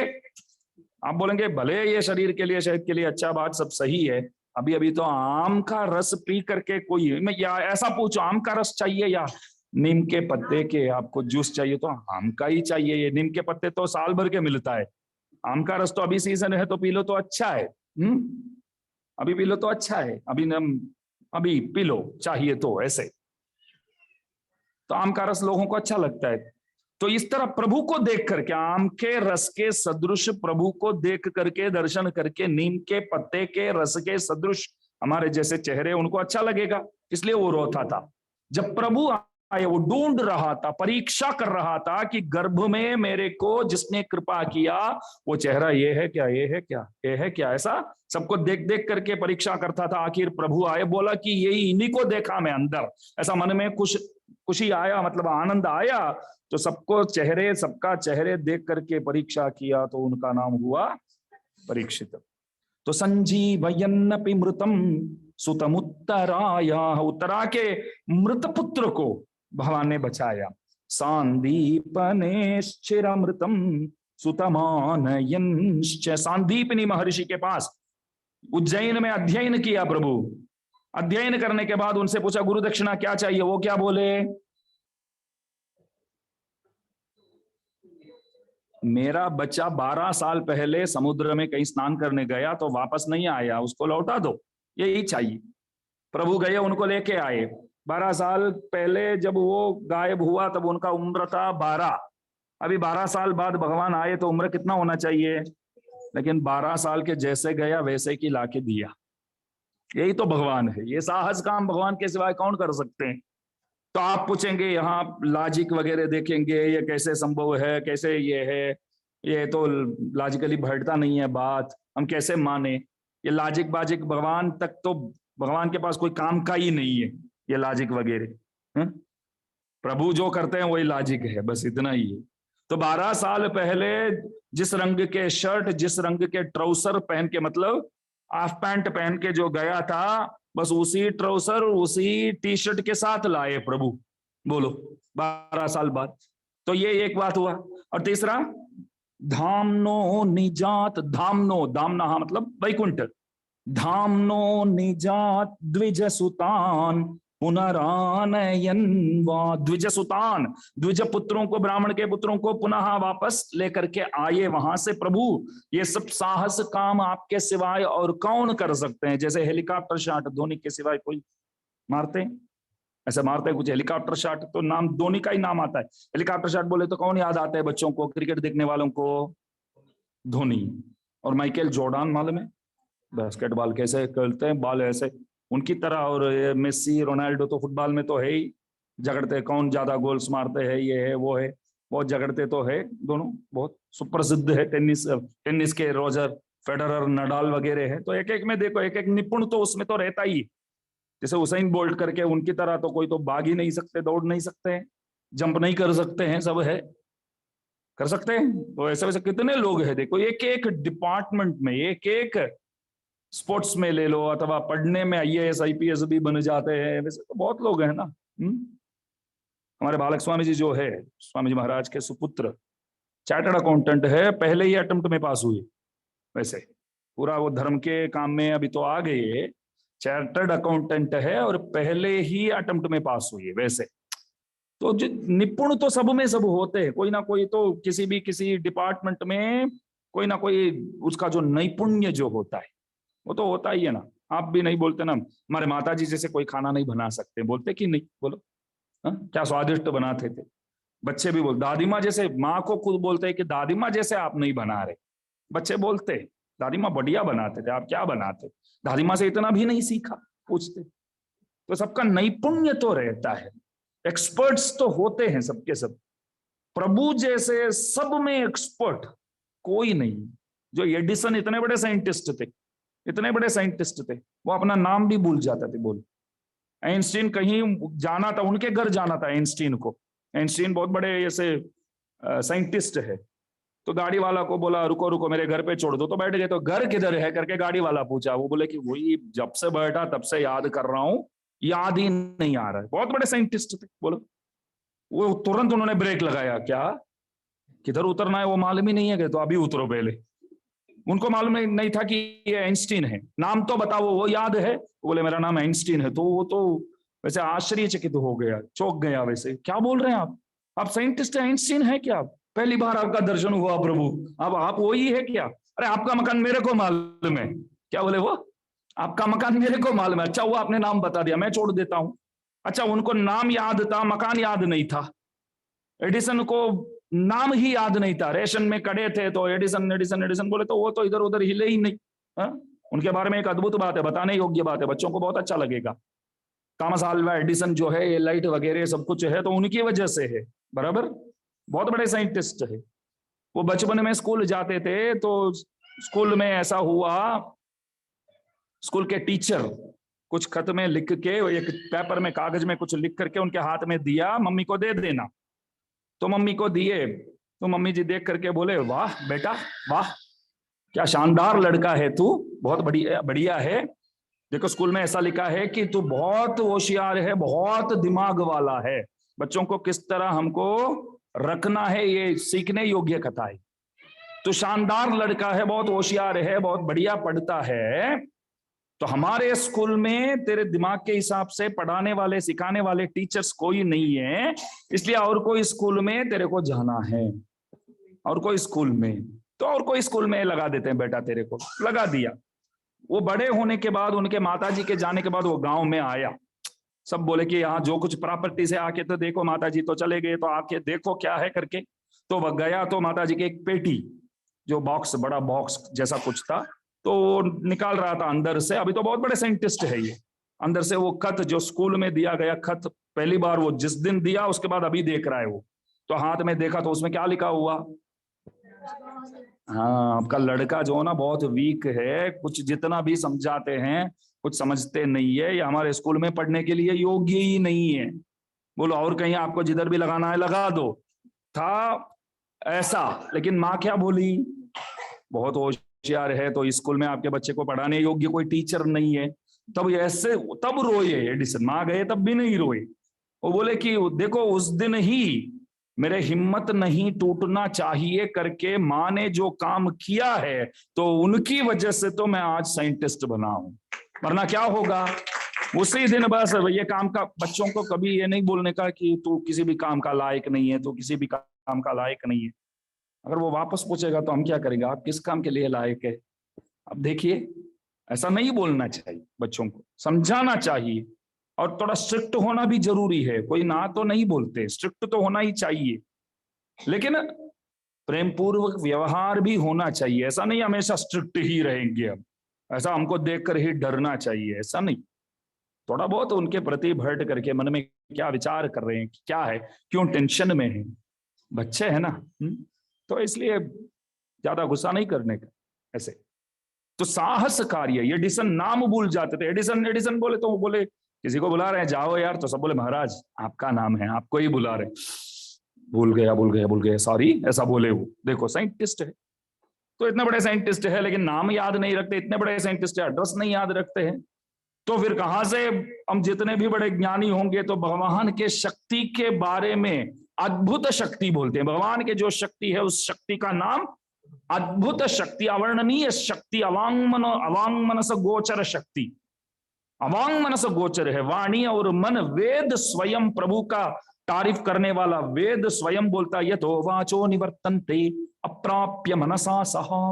वाणी और मन सहित वेद जो है वो पीछे जाकर के भगवान के पीछे जाता हुआ एक जगह पे तक गया और बोलता है कि अभी मैं फॉलो नहीं कर सकता हूं, भगवान का वर्णन मैं खुद नहीं कर सकता हूं, भगवान जी का वर्णन मैं खुद नहीं कर सकता हूं। वेद स्वयं भगवान का वर्णन पूरी तरह नहीं कर पाता है, तो हम कौन होते हैं? भगवान क्या काम कर सकते हैं, क्या काम नहीं कर सकते हैं, ये सोच लगाने की जो ताकत है हमारे में है।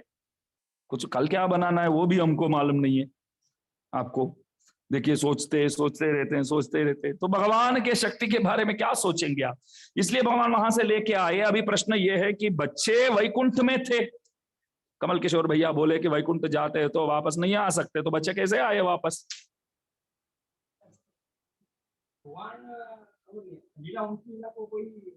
रोक नहीं सकते, लेकिन शास्त्रों में लिखा है कि जो जाएगा वो वापस नहीं आएगा।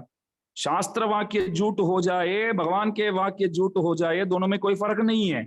एक बात है, न च पुनरावर्तते न च पुनरावर्तते, स्पष्ट वाक्य है, वेदांत वाक्य है। वेदांत वाक्य बोले तो भगवान भी झूठी हो सकता है, वेदांत झूठ नहीं है, ध्यान रखना। भगवान तो कपटी है, झूठी है, सब करते हैं, नहीं करते हैं प्रभु। भगवान कपटी है, झूठी है, सब मानेंगे हम। आज थोड़ा ज्यादा समय लूंगा। हाँ, भगवान कपटी है, झूठी है, वेदांत ऐसा नहीं है। वेदम वोदगिंद्रद उन्मयल्ल दिल्लई, आழ்वार गाते हैं, वेद वाक्य जो है एक एक अक्षर सत्य है, वेदांत वाक्य जो है एक एक अक्षर सत्य है। इसलिए तो विवेकानंद जी बोले हमारे वेदांत जैसे एक चीज दुनिया में कहीं भी नहीं है। क्यों बोले? पूरे के पूरे सत्य, पूरे के पूरे सत्य। उसमें आता है न च पुनरावर्तते न च पुनरावर्तते, जो जाता है वो आता नहीं है करके 2 बार बोला है। अगर 2 बार बोले हैं तो और वजन दिया हुआ है उसमें, जो जाता है वो आता नहीं है करके वेदांत में आया है। तो बच्चे गए तो आए, कैसे आए? गलती से आ गए। ओ, मैं बोलूंगा कि जो जाते हैं वो आ सकते हैं, वो बात भी सही है। जो जाते हैं वो आ नहीं सकते हैं, वो बात भी सही है। लेकिन वेदांत में जो जाते हैं वो आ नहीं सकते हैं, ऐसा ही लिखा है, वो भी सही है। कैसे सही है? अभी मैं बताता हूं कि वैकुंठ के लिए एक रास्ता नहीं है, अनेक रास्ता है। वैकुंठ जाने के लिए रास्ताएं अनेक है। जो अर्चिरादि गति से जाता है बंधा, वो ही वहां से वापस नहीं आता है। अन्य गति, अन्य रास्ते से जो जाते हैं वो वापस आ नहीं सकते हैं। सबूत जो है ये 4 बच्चे जाके तो आए, वैकुंठ में मां के गोद में बैठ करके आ गए वापस। तो अन्य गति, गतियां तो अनेक है। मानो देखो, मैं कांची से कागज नगर आया हूं, कुछ कुछ लोग इचल करंजी से, इलकल से, गुलेदगुड़ से, सोलापुर से, हैदराबाद से, बहुत लोग आए हुए। रास्ता अलग अलग है, डेस्टिनेशन तो भले एक ही है, रास्ता अलग अलग है। ये अर्चिरादि गति करके एक रूट है, अभी उसी रूट का हम वर्णन करने वाले हैं। वो जो रूट है, उस रूट में जो जाता है, उस रूट में कौन जा सकते हैं? जो शरणागत है वही जा सकता है।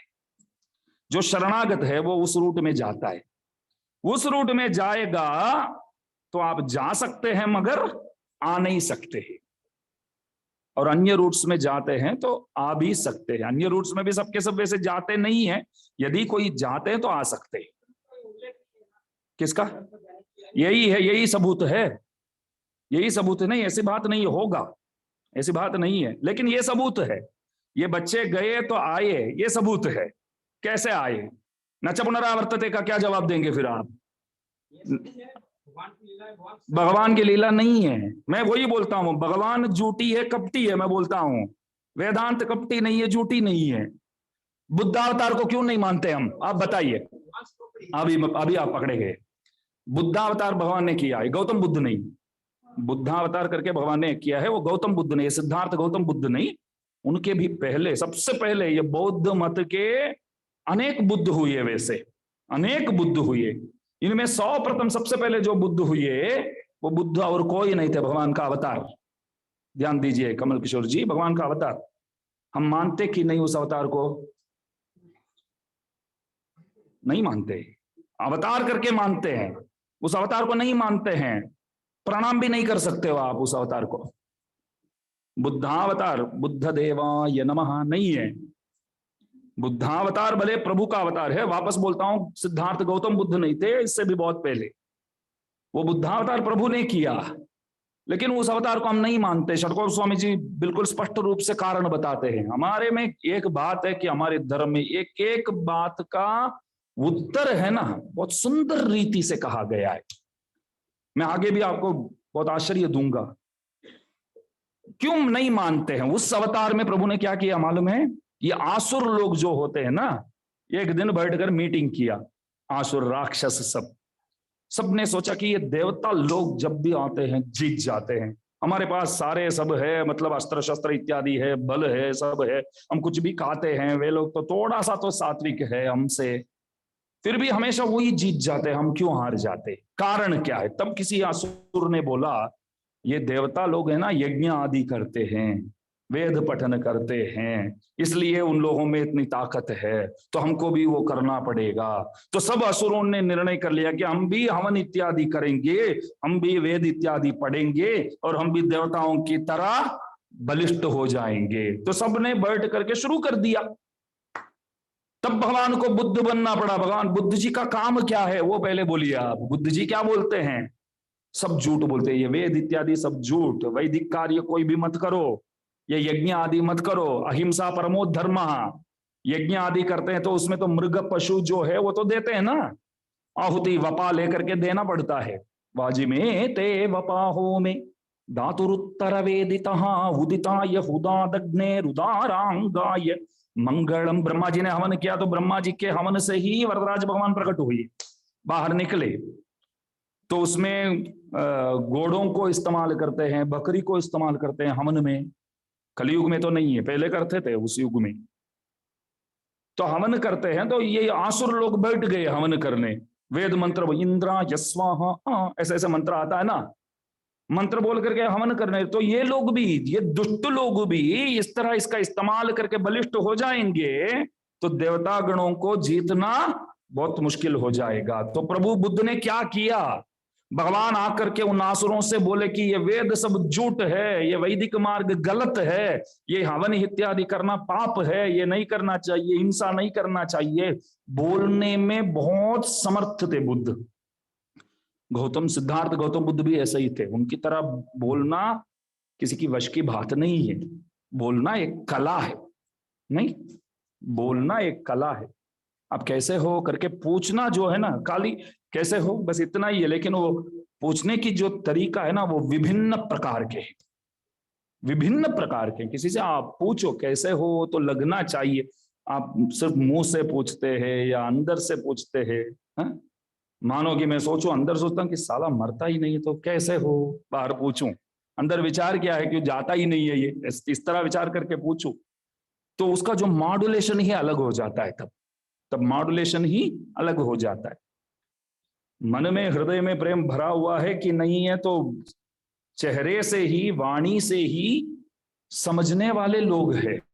तो गौतम बुद्ध, सिद्धार्थ गौतम बुद्ध भी भाषण देने में बहुत समर्थ है, और भगवान भी पूछो ही मत, वागीश्वर सहस्त्रनाम में भी बोलते हैं ना, तो भगवान बोलने में बहुत समर्थ। आसुर लोग मानने लगे, अरे इतने बढ़िया संत बोलते हैं तो ये हवन इत्यादि नहीं करना चाहिए। तो वो क्या बोले, वेद सब झूठ बोले, वेद सब झूठ, वेदांत सब झूठ करके प्रभु बोले, प्रभु भले आप ही हो, फिर भी आपने वेद वेदांतों का इस तरह अपमान किया। आपकी पहचान वेद वेदांतों से ही है, तो उन वेद वेदांतों को आपने झूठ कहा तो हमारे लिए आप कास नहीं है, वेद वेदांत ही कास है। हम इसलिए इस अवतार को प्रणाम नहीं करेंगे। अभी बताइए, भगवान से वेद वेदांत हमारे लिए अति मुख्य है, कास है। उन वेदांत में ऐसा लिखा है कि न च पुनरावर्तते, न च पुनरावर्तते, जो जाता है वो आता नहीं है। क्यों? अर्चिरादि गति के सिवाय और भी गतियां है करके बोलते हैं, तो एकमात्र गति बोले तो काफी है, ये अर्चिरादि गति बोलते हैं ना, धूमादि गति, याम्य गति, गर्भ गति, ऐसे अनेक गतियां हैं, सिर्फ चार ही नहीं। अभी जो चार ही दास जानता है तो चार बोलता है, चार ही दास जानता है तो चार बोलता है। अवतार वैसे दशावतार नहीं है, असंख्य अवतार है, भगवान के अवतार की कोई सीमा ही नहीं है। इस तरह अनेक रास्ताएं हैं, तो जिन रास्ते पे जाते हैं जो बंदा नहीं आएगा तो उस रास्ता का ही स्मरण करना चाहिए। उस रास्ता का नाम है अर्चिरादि गति। आदिवाहिक शब्द बोलते हैं, आदिवाहिक एक शब्द है। आदिवाहिक कौन है? भगवान के सेवक गण है। वे लोग क्या करते हैं? आदिवाहिक, कोई मुक्त वैकुंठ जाने वाला हो तो उनको ले जाने के लिए भगवान के सेवक लोग आते हैं और उनको ले जाते हैं। उन लोगों का नाम क्या है? आदिवाहिक। रथ में बिठा करके ले जाएंगे, भगवान के धाम ले जाएंगे, अर्चिरादि गति से ले जाएंगे, उस रास्ते से ले जाएंगे। शतम चैकाच हृदयश्च नाड्यः तासाम मूर्धाम अभिनिसृतैका अभिनिसृतैका तयोर्ध्वमायन्नमृतत्वमेते विश्वंयन्या उत्क्रमणे भवन्ति। हमारे हृदय प्रदेश में 101 नाड़ियां हैं, हृदय प्रदेश में 101 नाड़ियां हैं। इनमें एक जो है वो ऊर्ध्वमुख जा रहा है, नीचे से ऊपर तक, सूक्ष्म नाड़ी, मूर्धन्य नाड़ी बोलते हैं। उस नाड़ी से आत्मा यहां से बाहर जाता है तो वो अर्चिरादि गति में जाएगा। और बाकी जो 100 नाड़ियां हैं, 101 मैंने बोला था, तो एक नीचे से ऊपर की ओर है, तो उस द्वारा, उस रास्ता द्वारा बाहर जो निकलता है आत्मा, तो वो आत्मा पहुंचेगा अर्चिरादि गति और वहां से सीधा वैकुंठ आदिवाहिकों के साथ। अन्य 100 नाड़ियों द्वारा जो जाता है आत्मा, वो आत्मा पुनः अन्य लोगों को पहुंचकर अपने पाप पुण्य कर्म के हिसाब से सब कुछ भोग के उसके बाद वापस इसी संसार में आएगा। तो अर्चिरादि गति 12 लोग हैं, आदिवाहिक लोग। कौन कौन? 12 लोग होते हैं। पहले मैंने परमार्थ श्लोक अद्वैत 2 श्लोक प्रवचन की शुरुआत में मैंने बोला था, मुक्तः अर्चिर्दिन पूर्व पक्ष षडुधं मासाब्द वातांशुमत ग्लव विद्युत वरुणेन्द्र दातृमहितः सीमांत सिंधुमा प्लुतः श्री वैकुंठमुपेत्यमत्यम जड़म तस्मिन् परब्रह्मणः सायुज्य मोक्ष को पाता है। वो बताऊंगा क्या। समवाप्यनंदति समम तेनैव धन्य पुमान, धन्य हो जाता है वहां पहुंच के। तो यहां से जब हम जाते हैं तो स्वागत करने बहुत लोग आते हैं। हम भी गाड़ी में आते हैं समझो, तो इससे पहले जितने भी स्टेशन आते हैं तो वहां शिव वैष्णव लोग है, पहचान वाले हैं, तो फोन नहीं करके नहीं बोलते हैं भैया कागज नगर जा रहे हैं, मिलना है तो स्टेशन पे आ जाओ, तो लोग आएंगे ना मिलने के लिए, तो कुछ दूध वगैरह लाएंगे, फल वगैरह देंगे, स्वामी जी कैसे है क्या है पूछेंगे। तो इस तरह यहां से वहां जाते हैं तो बहुत लोग स्वागत करते हैं। एक मुक्तात्मा, एक श्री वैष्णव आता है तो स्वागत करना चाहिए। तो कौन कौन आते हैं? तो सबसे पहले हम किधर जाते हैं? अग्नि। सबसे पहले मुलाकात अग्नि से, अर्च ही। उसके बाद अहस, दिन जो है, एक एक के अभिमानी देवता है। अभी पानी है, समझो पानी है तो पानी के लिए एक अभिमानी देवता है, पानी के लिए अभिमानी देवता। इस तरह अग्नि है, अग्निदेव है, और अहस बोले तो ये जो दिन है, दिनाभिमानी देवता, दिन दिवस, उसके लिए एक अभिमानी देवता। और शुक्ल पक्ष, सुध बद बोलते हैं ना, क्या बोलते हैं इधर? शुक्ल पक्ष को क्या बोलते हैं? शुक्ल पक्षी बोलते हैं। हाँ, तो शुक्ल पक्ष के लिए एक अभिमानी देवता, उसके लिए एक देवता है। और उदगयन है, उत्तरायण दक्षिणायन दो बोलते हैं। उनका नाम क्या? भीष्म पितामह। उत्तरायण के लिए प्रतीक्षा करते थे, बाद में ही प्राण त्याग किया उन्होंने। तो उत्तरायण के लिए एक अभिमानी देवता। और उसके बाद अब्द, अब्द माने तो संवत्सराभिमानी देवता। और उसके बाद हवा, हवा के लिए एक अभिमानी देवता है, वायु, वायुदेव जो बोलते हैं, इस तरह। और उसके बाद अर्क, सूर्य जो है वो, और इंदु, चंद्र जो है वो।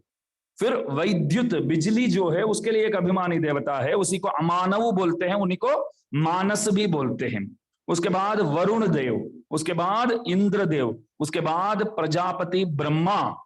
देखिए ये अर्चिस से लेकर के अर्चि ही, अहस, सितपक्ष, उदगयन, अब्द, मरुत, अर्क, इंदु और विद्युत पुरुष, वैद्युत, अमानव, मानस, तीनों एक ही है, अलग अलग नहीं है, ये तीनों एक ही है। फिर वरुण, इंद्र, ब्रह्मा तक ये 12 लोग हैं। 12 का तो नाम तो याद नहीं रख सकते हैं, इतना याद रखना, अग्नि से लेकर के ब्रह्मा तक।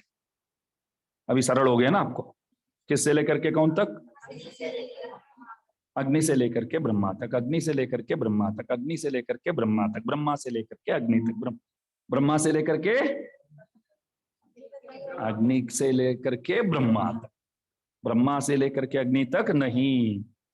तो सबसे पहले मिलने वाला देवता अग्नि, आखिर ब्रह्मा जी, उसके बाद वैकुंठ की ओर हम पहुंचते, सत्यलोक को पार करके जाते हैं। मतलब बुहु बुवहा सुबहा महा जनहा तपहा, सत्यलोक, जैसे ऊपर 7 है नीचे 7 है, इस ब्रह्मांड को पार करके सत्यलोक के ब्रह्मा जी आकर के स्वागत करके आगे भेजते हैं, तो बंदा वैकुंठ बाद में पहुंचता है। तो मैंने पहले बोला कि गतियां हर एक क्षेत्र के लिए बहुत है, खाली वैकुंठ के लिए ही नहीं।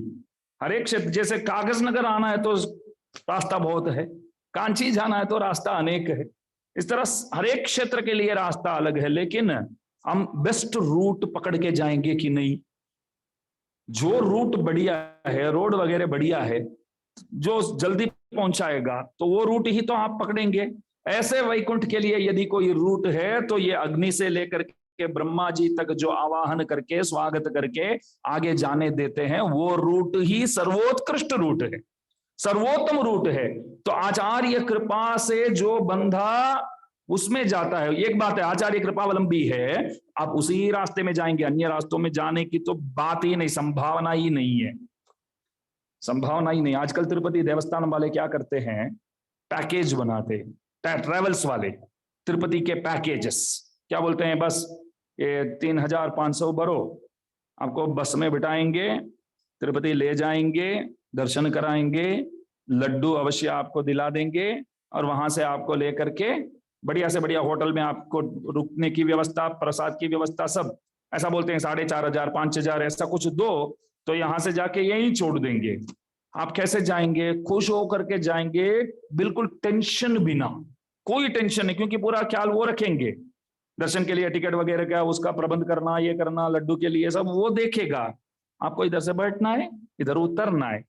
इस तरह आचार्य के यदि आप कृपा पात्र है तो यहां से निकलना है, वहां लोग स्वागत कर लेंगे, तो बीच में कोई टेंशन की बात ही नहीं है।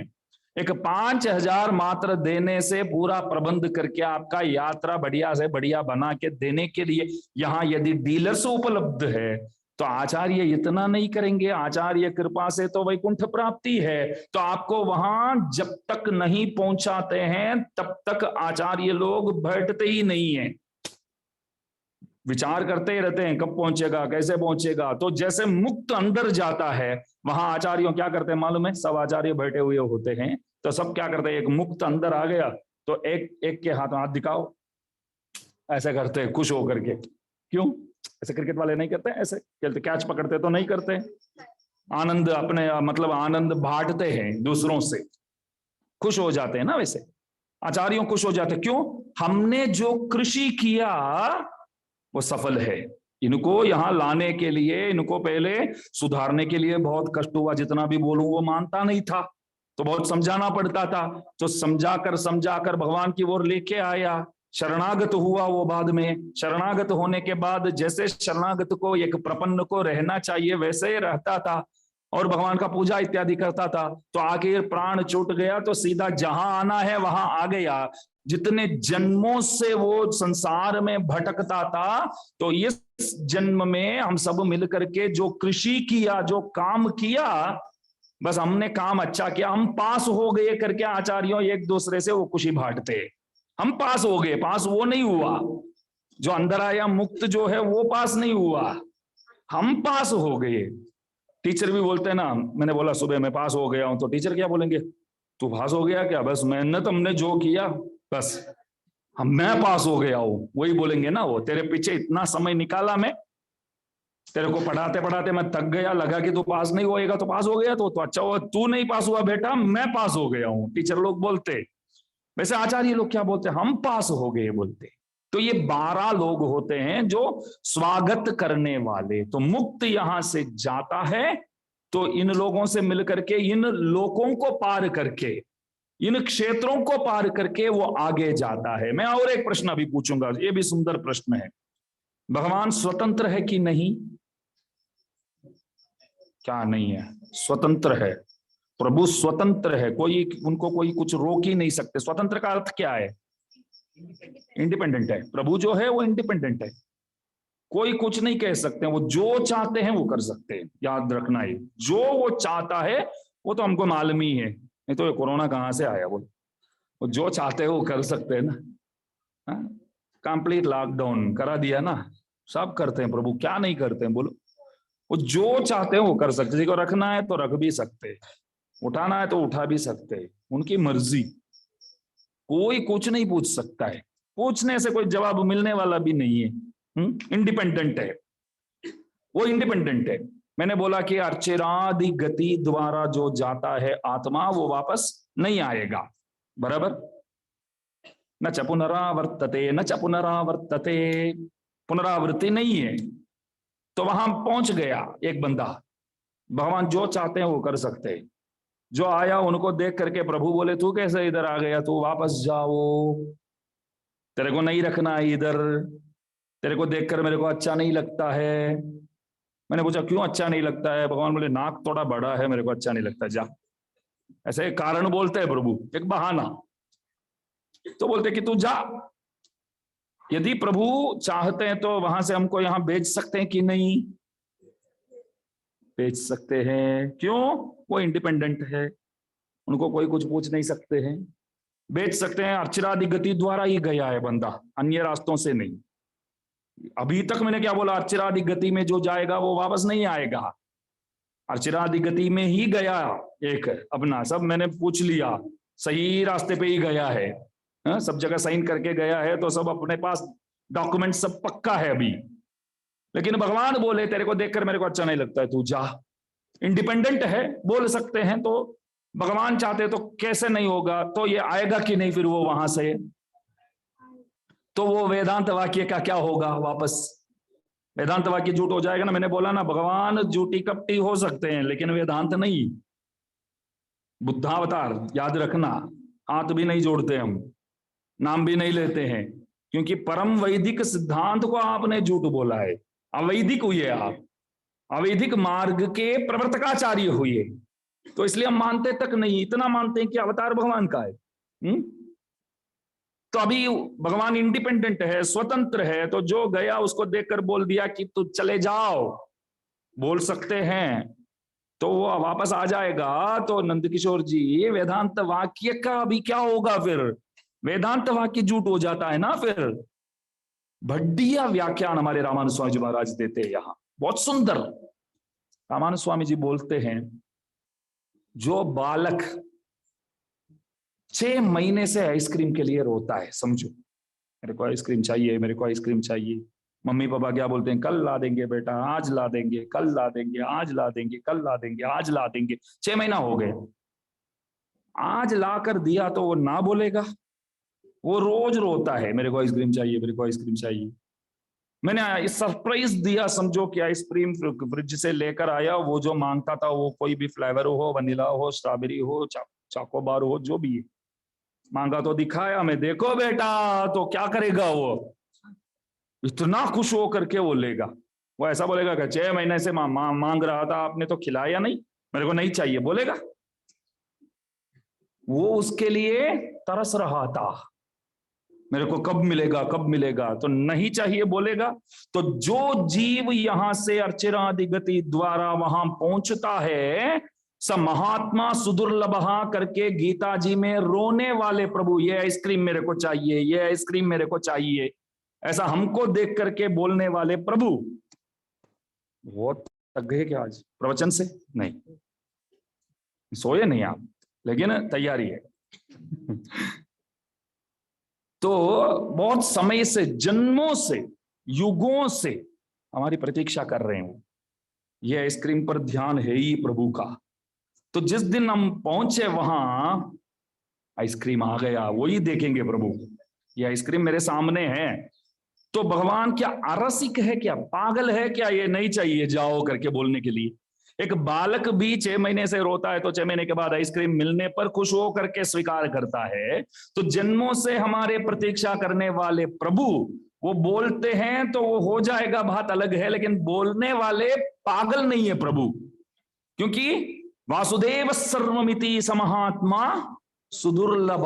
रोते हैं अर्जुन के पास भगवान, वासुदेव ही सब कुछ है मेरे लिए, माता पिता भ्राता निवास शरणम सुहृतु गति ही नारायण, उपनिषद वाक्य है, मेरे लिए सब कुछ भगवान ही है। ऐसे बोलने वाला भक्त एक भी नहीं मिलता है। अर्जुन मैं क्या करूं, कोई मेरे पास आवे तो बहुत अच्छा लगेगा, ऐसे बोलने वाले भगवान जो आया है उसको वहां से निकालेगा, निकालने के लिए सोचेगा भी नहीं। तो हम वहां पहुंचते हैं, वहां सहस्रस्तूणा मंडप है, 1000 स्तंभ वाला मंडप है वहां, उसमें अंदर जाएंगे, ऐसे देखेंगे क्या जगह है, देवेंद्र भवन जैसा है। अरे देवेंद्र भवन भी इसके सामने कुछ नहीं है, सब देख के तो आए हैं, इंद्र भी स्वागत किया, ब्रह्मा जी ने भी स्वागत किया।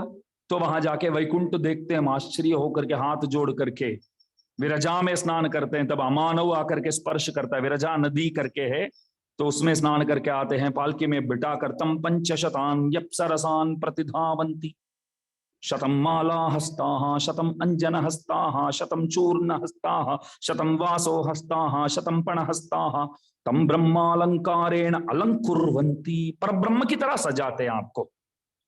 पुष्पा देवी जी जो गए, उनके पीछे जो हम वैकुंठोत्सव कर रहे हैं, क्यों कर रहे हैं? वहां उत्सव मनाया जा रहा है, एक जीवात्मा वहां पहुंचा है तो वहां उत्सव मनाते हैं। तो हमारे कुल के कोई आचार्य कृपा से प्रभु के धाम पहुंचे हैं, तो यह हमारे कुल का उद्धार हुआ है, तो वहां मना रहे हैं, तो यहां भी मनाना चाहिए, वही कर रहे हैं इधर। इसलिए तो आप सब यहाँ इकट्ठे हुए हैं, हम सब यहाँ इकट्ठे हुए हैं। इतना ही नहीं, कितने शहरों से कितने भागवत लोग आए हैं, बुलाए वो भी बड़ी बात है, ये सब भागवत अपने काम धंधा छोड़कर आए हैं वो भी बड़ी बात है, दोनों बोलना चाहिए ना, प्रेम से बुलाए वो भी बड़ी बात है। भागवत लोग आते हैं तो रहन सहन की इंतजाम करना पड़ेगा, बहुत जितना दे सकते हैं इतना तो कम से कम। भागवत लोग ये सब क्या, ये सब मांगेंगे क्या, हमको ये चाहिए वो चाहिए, वो हम ही मांगेंगे और कोई नहीं मांगेंगे। हमको मांगने से पहले तो आप लोग दे ही देते हैं सब कुछ, कोई मांगना ही नहीं पड़ता है वैसे। तो ये लोग देखिए बुलाने पर आए हैं प्रेम से, सबका तो काम तो रहता है ना यार, आजकल सब नहीं बोलते हैं टाइम नहीं है मेरे पास, बिल्कुल टाइम नहीं यार बोलते हैं। बोलो कि वहां पहुंचने से, लाइन में खड़े रहने से लाख रुपया सबको दिया जाता है, तो टाइम निकाल कर आएंगे? नहीं आएंगे, मैं पहले जाऊंगा सबसे पहले, तो सब जाएंगे, टाइम निकाल कर आए हैं तो प्रेम से बुलाए, वो बड़ी बात है। इससे बेहतर बात यह है कि बुलाने पर चलो जाते हैं, सत्संग सब होता है, स्वामी जी महाराज सब आए हुए, उनका भी दर्शन हो जाएगा। खास तो वही है, कारण तो वही है। स्वामी जी महाराज जैसे कांची से यहाँ तक पधारे हैं, तो उनके दर्शन के लिए हम यहाँ से यहाँ नहीं आएंगे, तो उनके साथ भी 2 दिन उनके सन्निधि में रहने का सद्भाग्य और उनका प्रसाद इत्यादि शातमरा सब इतने सारे भक्तों का मैं भी याद करूंगा ना। अभी कब रविवार को निकलेंगे, सोमवार को घर पहुंच जाएंगे, तो वहां शाम को तो 8:30 बजे तो याद तो करूंगा ना। मैं पिछले हफ्ते वहां इतने सारे भक्तों के साथ वहां थे यार हम। अभी तो यहाँ अकेले बैठे हैं, मैं सोचूंगा ना आप भी याद करेंगे शायद। आप बोलेंगे कि 1 हफ्ते तक ऐसे इतना हम मतलब परेशान थे, अभी फ्री हुए, मुक्त हुए अभी। जैसे भी सोचो स्मरण तो करेंगे, जैसे भी सोचो, परेशान थे करके भी सोचो अथवा बहुत अच्छा लगा करके भी सोचो, जैसे भी है याद तो करेंगे ना, वो काफी है ना। बहुत वो इससे ज्यादा क्या चाहिए। तो ये अलभ्य लाभ बोलते हैं, इस लाभ को क्या बोलते हैं? अलभ्य लाभ। सब कुछ मिल सकता है, ये नहीं मिल सकता है। सब कुछ मिल सकता है लेकिन ये नहीं मिल सकता है। भागवतों के साथ बैठ करके सत्संग करना, ओ हो, कितने लोग अभी ये मालूम पड़ेगा तो क्या बोलेंगे, आप सब भाग्यशाली है। कुछ कारणवशात हम आ नहीं पाए, प्लानिंग किए थे मगर आ नहीं पाए, ऐसे बोलने वाले भी होते। घर के ही सदस्य भी नहीं आ पाते हैं, कहीं इधर उधर रहते, दूर रहते हैं। अपने ही दादी माँ की है उत्सव, लेकिन आ नहीं पाए, ऐसे भी लोग होते हैं ना। लेकिन हम सब देखिए, हम तो श्रीमती पुष्पा देवी जी को तो जानते भी नहीं थे। सच बताऊं तो 1 हफ्ते पहले तक मालूम नहीं।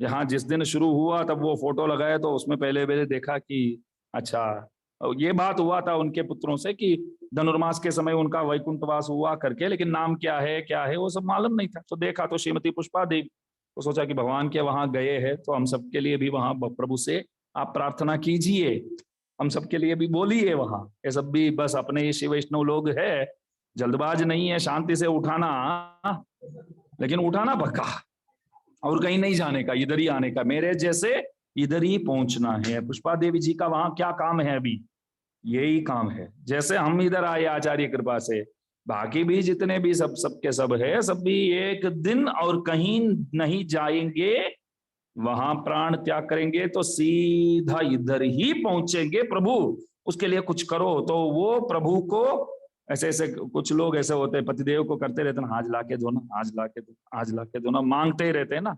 वैसे वो प्रभु को सुनाती रहेगी हमेशा के लिए।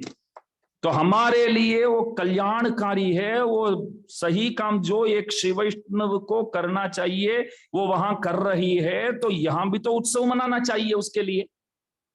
हमारे कुल के है, क्योंकि ये तत्संबंध नश्चान, ये किसी एक कुल में कोई एक बंदा वैकुंठ पहुंचता है तो उनके आगे पीछे के 21 पीढ़ियां तक के लोग आराम से वैकुंठ पहुंच जाते हैं। शास्त्रों में इस तरह है। तो एक बंदा उठकर बोला कि ये बात अच्छा हुआ, हमारे दादाजी बहुत बड़े अच्छे विद्वान थे, बहुत शुद्ध विचार वाले थे, भगवान के बहुत भक्ति वही भक्त थे, भक्ति ही करते थे, तो वो तो पक्का पहुंच गए होंगे। आपने बोल दिया आगे पीछे 21 पीढ़ियां तक कोई दिक्कत नहीं है, तो सत्संग से उठता हूं मैं, सिनेमा थिएटर जाता हूं। ये विचार नहीं करने का है। अब ज्यादा गलती करेंगे तो ऐसा भी हो सकता है जो वहां पहुंचे उनको वहां से न गिराए, ये भी एक बात है ना। तो इसलिए हमको सावधान से रहना पड़ेगा, वो बहुत जरूरी है, क्योंकि हर बात भी समझा के बोलना पड़ता है। मैं बोलूं कि 21 पीढ़ियां तक कोई दिक्कत ही नहीं है, तो आप कल सत्संग में आएंगे ही नहीं। फिर टीवी रिमोट लेकर के आप बैठ के बोलेंगे कि स्वामी जी क्या बोले कल, ध्यान है? दादी माँ गए ना, गए, पहुंच गए, आराम से बोले, पहुंच गए। तो 21 पीढ़ियां तक कोई दिक्कत नहीं है। हम तो दूसरे तीसरे ही पीढ़ी है, हा? तो 21 पीढ़ियां तक किसी को कोई सत्संग करने की जरूरत नहीं। 22वां पीढ़ी वाला जो आएगा वो सत्संग करेगा।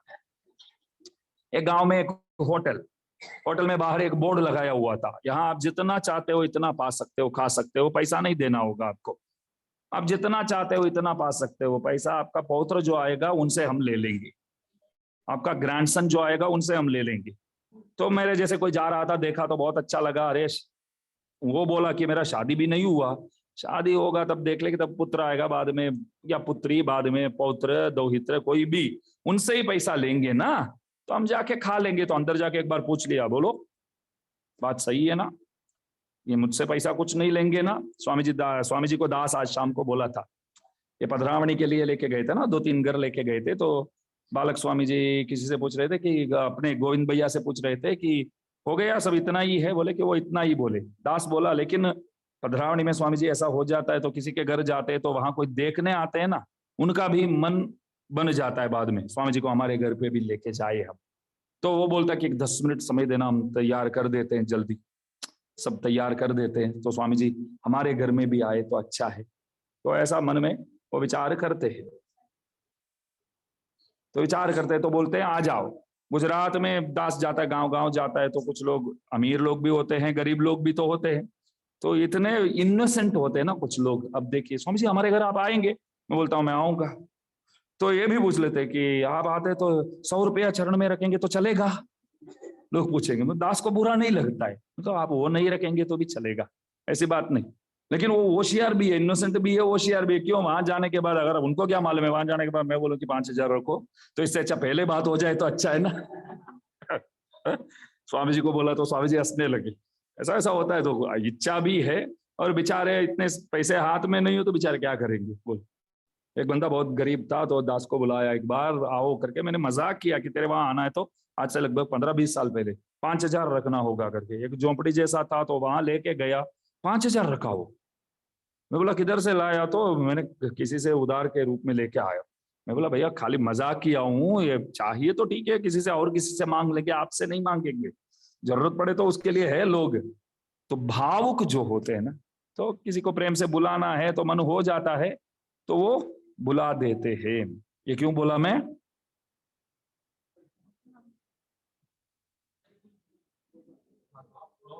ये इसलिए पूछता हूं आपको, हैं? आप? हाँ होटल, बस इस तरह सुनना चाहिए, ये ध्यान से सुनना है, ये है। नहीं तो आपको खाली ये जोक से ही याद रहेंगे, क्यों बोले वो याद ही नहीं रहेंगे। तो होटल में अंदर गया तो खूब खाया, खूब खाया, खूब खाया, तो हाँ मुंह धोया, बोला कि पवित्र तू आएगा ना, तू गया, जितना कमाया इतना देना होगा ऐसा। तो जैसे गया तो होटल वाले बोले रुकिए रुकिए रुकिए, आप जैसे आए आपका नाम आधार दे के गए ना आप, तो हमने एंट्री करके सब देखकर अभी एक बात बताते हैं, रुकिए 1 मिनट। तो बोले कि आपके दादाजी इधर आए हुए थे। हाँ, अच्छा ये होटल बहुत पुराना है, बाहर नहीं देखा, बाहर नहीं देखा आप, फ्रॉम 1920 से करके लिखा है, देखिए आप 100 साल से ज्यादा हो गया हमारा। वो स्वर्ण जयंती सब मना लिया हमने। वो अच्छा दादाजी का आए हैं, तो वो बेचारे हो जाओ 2-3 इडली का आए होंगे, क्या क्या कितना बोला, 10 रुपया या 20 रुपया। तो बोले नहीं, वो अपने साथ बहुत दोस्तों को भी लेके आए थे। वो बोले कि मेरा पोत्र भरेगा करके। कितना है? तो आपके हिस्से में 15,000 रुपया। 15,000 रुपया 1920 में खाए तो कितने लोगों को लेके? अरे गांव को लेके आए थे वो पूरे। तो 15,000 रुपये में जो खाया उसका कितना, मेरा पौत्र अभी कितना भरना होगा? 850 रुपया, बस 800 वो मैं भरता हूँ। नहीं नहीं नहीं नहीं नहीं, आपको तो 15,000 देना होगा, बोर्ड में स्पष्ट लिखा है ना, वहां तो वो फंस गए अभी, वो तो ऐसा हो गया ना अभी। तो इस तरह हमारे कुल के कोई वहां पहुंचे हैं तो वहां सिफारिश तो करते हैं, और अवश्य हम पहुंचेंगे, उसमें कोई बड़ी बात नहीं है, फिर भी सावधान से रहना होगा, वरना इस दादाजी के पौत्र जैसे हो जाएंगे हम भी। दादाजी के इतने दादाजी का आके गए हैं तो ऐसा ऐसा ना हो जाए। तो इसलिए अर्चिरादि गति, वो चिंतन नित्य निरंतर चाहिए। 10:30 वो 7 मिनट बोलूंगा, ठीक है? 10:23 से 10:30 तक। तो अर्चिरादि गति चिंतन, मैं कब उस रास्ते में जाऊं ये सोचना चाहिए। तो आपको 2 बात अभी मालूम पड़ गया, याद में रखिए। ब्राह्मण के पुत्रों गए तो वापस आए, तो अन्य रास्ते में गए होंगे तभी तो वापस आए। जो अर्चिरादि में जाते हैं वो वापस नहीं आते हैं, उसका भी प्रमाण ये नच पुनरावर्तते वेदांत वाक्य। और भगवान इंडिपेंडेंट है तो वो चाहते हैं तो वहां से गिरा सकते हैं, लेकिन वो अरसिक नहीं है, पागल नहीं है वो भगवान।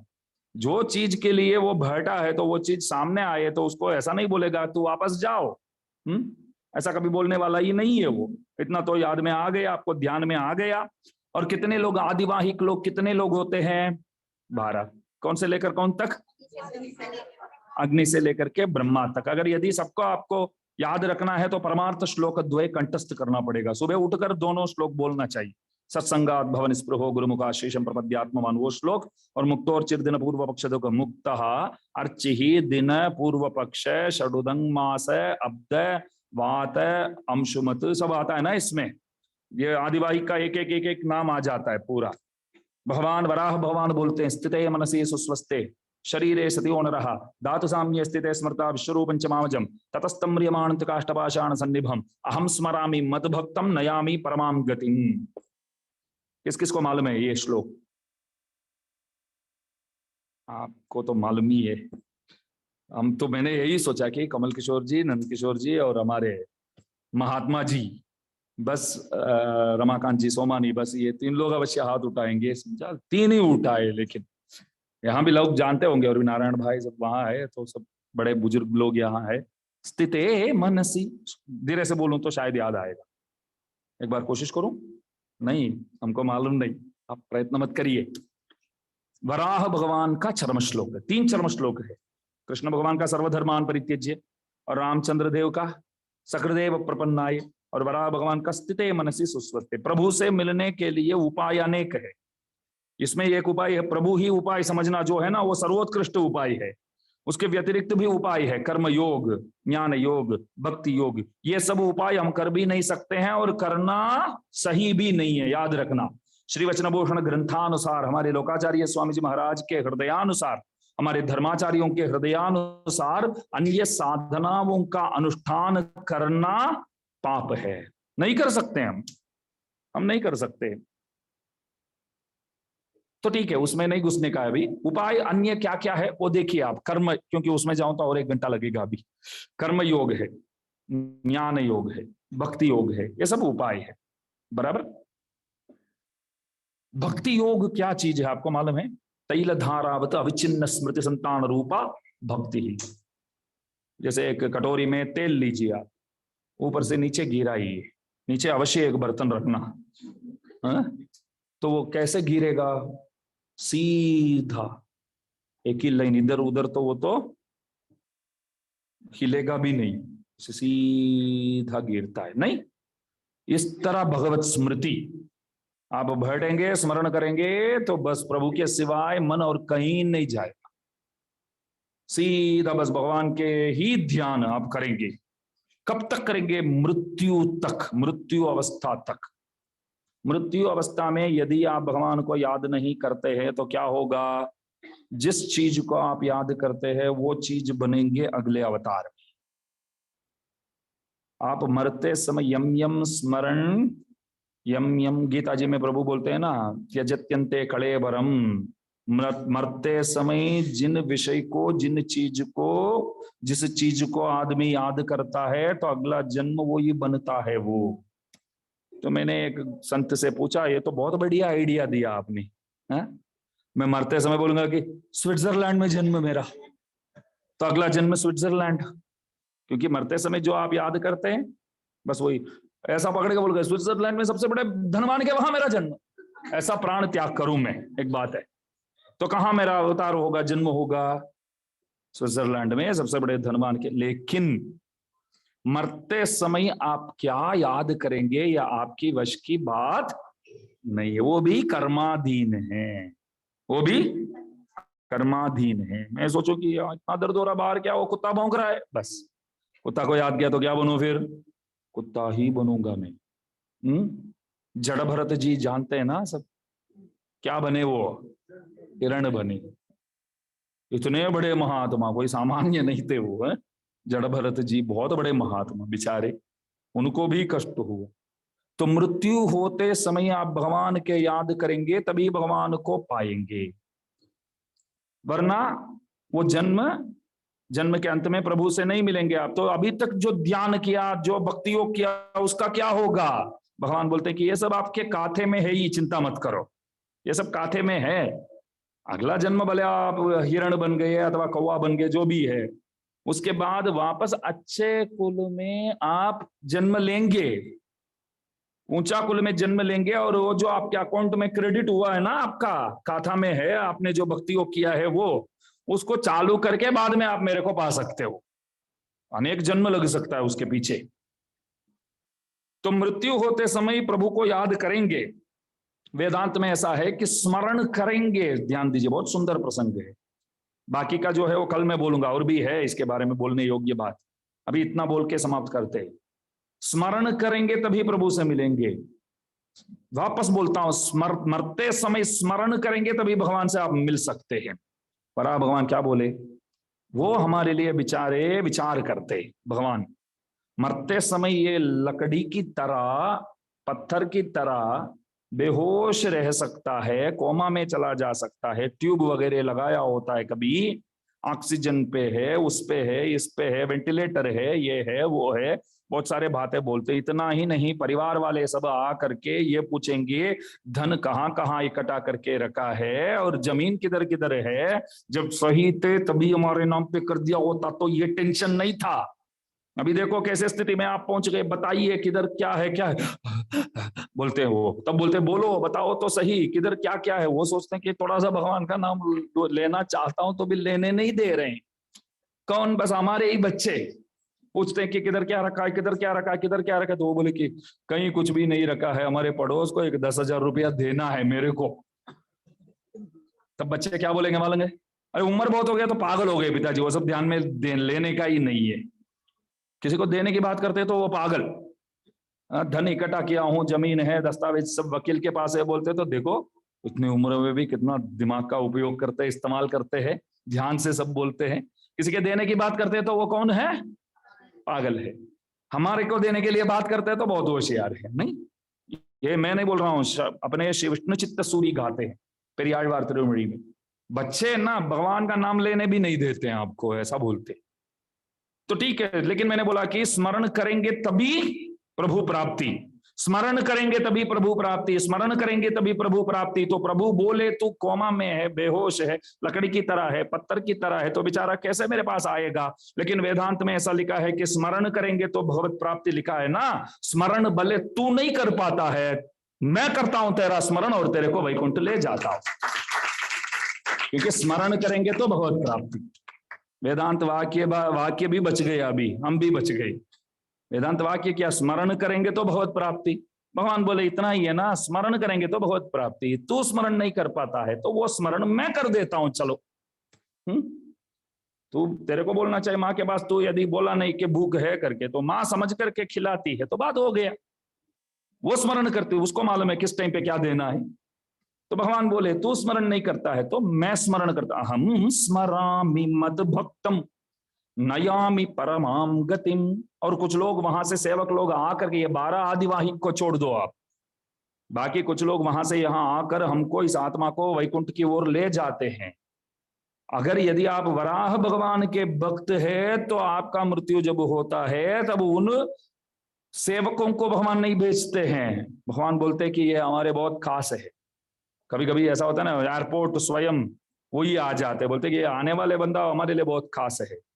अरे आप तो अंबानी जी है, आपके तो हमारे इतने सारे लोग हैं काम करने वाले, अरे वो मेहमान हमारे लिए मुख्य है, मैं खुद ड्राइविंग करके एयरपोर्ट चलता हूँ। मानो कि वो ऐसा बोलते हैं। तो प्रभु इस तरह बोलते कि ये भक्त मेरा भक्त है, मैं किसी सेवक को भेजूं तो वो उनसे पूछेगा कि क्यों वो नहीं आया, वो इतना बड़ा हो गया क्या, कौन भगवान, वो इतना बड़ा हो गया क्या, वो नहीं आया, पूछेगा। पूछने का मौका देना ही नहीं है, मैं जाऊंगा और उन्हें वहां से ले आऊंगा इधर, बोलो। इसलिए तो षडको गोस्वामी अपने प्रथम प्रबंध तिरुवृत्तम नामक प्रबंध में गाते हैं, ज्ञान पिराने अल्लाह लिल्लई नान कंड नल्लदवे, वराह भगवान के सदृश कोई भगवान है ही नहीं। ऐसा वराह भगवान की तो बात ही अलग है, वराह भगवान के सदृश कोई नहीं। तिरुमला जाओ, ये क्षेत्र ही वराह क्षेत्र है, सब भूमि का उद्धृता से वराहेण बोलते हैं वेदों में। इस भूमि को किसने उद्धार किया, समुद्र से, समुद्र प्रणयार्णव मग्नाति, भूमि को बाहर ला करके कृपा किसने किया, प्रभु ने किया। तब अम्मा जी प्रार्थना करती है, भूमि माता हम शिष्या च दासी च भक्ता च त्वयि माधव मत्कृते सर्वभूतानां लघुपायं वद प्रभो। प्रभु मेरे को तो आपने बचा लिया, मेरे बच्चों के लिए भी कुछ उपाय बताओ हमारे लिए, वो प्रार्थना करती है भूमि माता। तब प्रभु बोले कि हम स्मरामि मद्भक्तम नयामि परमाम गतिम, उच्चैर गति मैं प्रदान करूंगा उन्हें, मैं स्मरण करूंगा उनको, बढ़िया से बढ़िया धाम वैकुंठ धाम तक ले जाने की जो काम है वो मेरा है, भूमि माता तू चिंता मत कर। तो भगवान की कृपा से अर्चिरादि गति में जाके अग्नि से लेकर के ब्रह्मा तक सब स्वागत करते हैं, फिर जाते विरजा में स्नान करते हैं।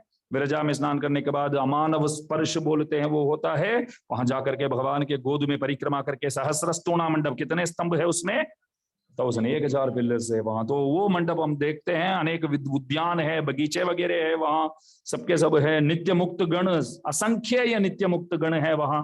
परिक्रमा करके भगवान के गोद में जाकर के हम बैठ जाते हैं। 500 लोग आकर के प्रभु की तरह हमें सजाते हैं, बढ़िया से बढ़िया वस्त्र दिलाते हैं, बढ़िया से रेमंड की शर्ट, आपको कोट सूट वगैरह सब पहनाते, सब जो इस तरह पीताम्बर, भगवान पीताम्बरधारी है तो हमको भी पीताम्बर पहनाते हैं, हमको भी 4 हाथ शंख चक्र गदा पद्म सब कुछ देते हैं।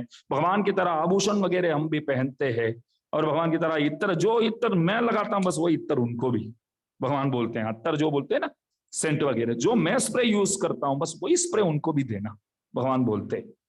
भगवान बोलते मैं कौन सा यूज करता हूं, मैं कौन सा यूज करता हूं, बोले फॉग यूज करते हैं आप। भगवान बोले वो फॉग ही लगाना है उनको भी, मैं जो यूज करता हूं वही देने का है उनको।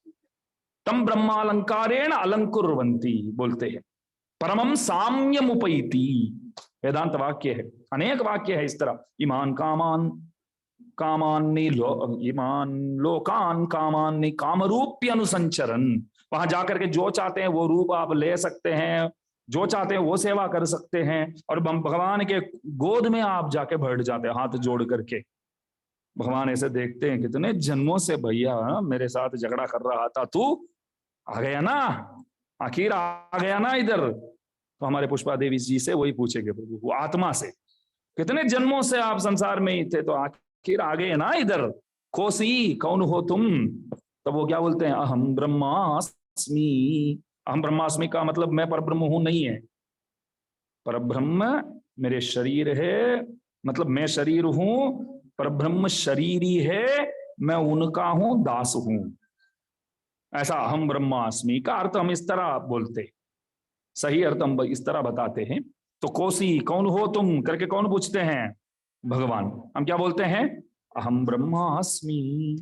तो और भी इसका अचिरादि गति और मोक्ष के बारे में बताने योग्य बातें और भी है, दास कल बताएगा। ज्यादा समय ले लिया आज तो क्षमा प्रार्थी है, बोलने में भूल चुक हो तो भी क्षमा प्रार्थी है। लेने योग्य कोई बात है करके आपको अगर यदि ऐसा लगता है कोई चीज, तो अवश्य याद करके उन चीजों को, उन विषयों को कृपया स्वीकार करके हमेशा याद रखना, बस कोई प्रार्थना है। जय श्रीमन नारायण।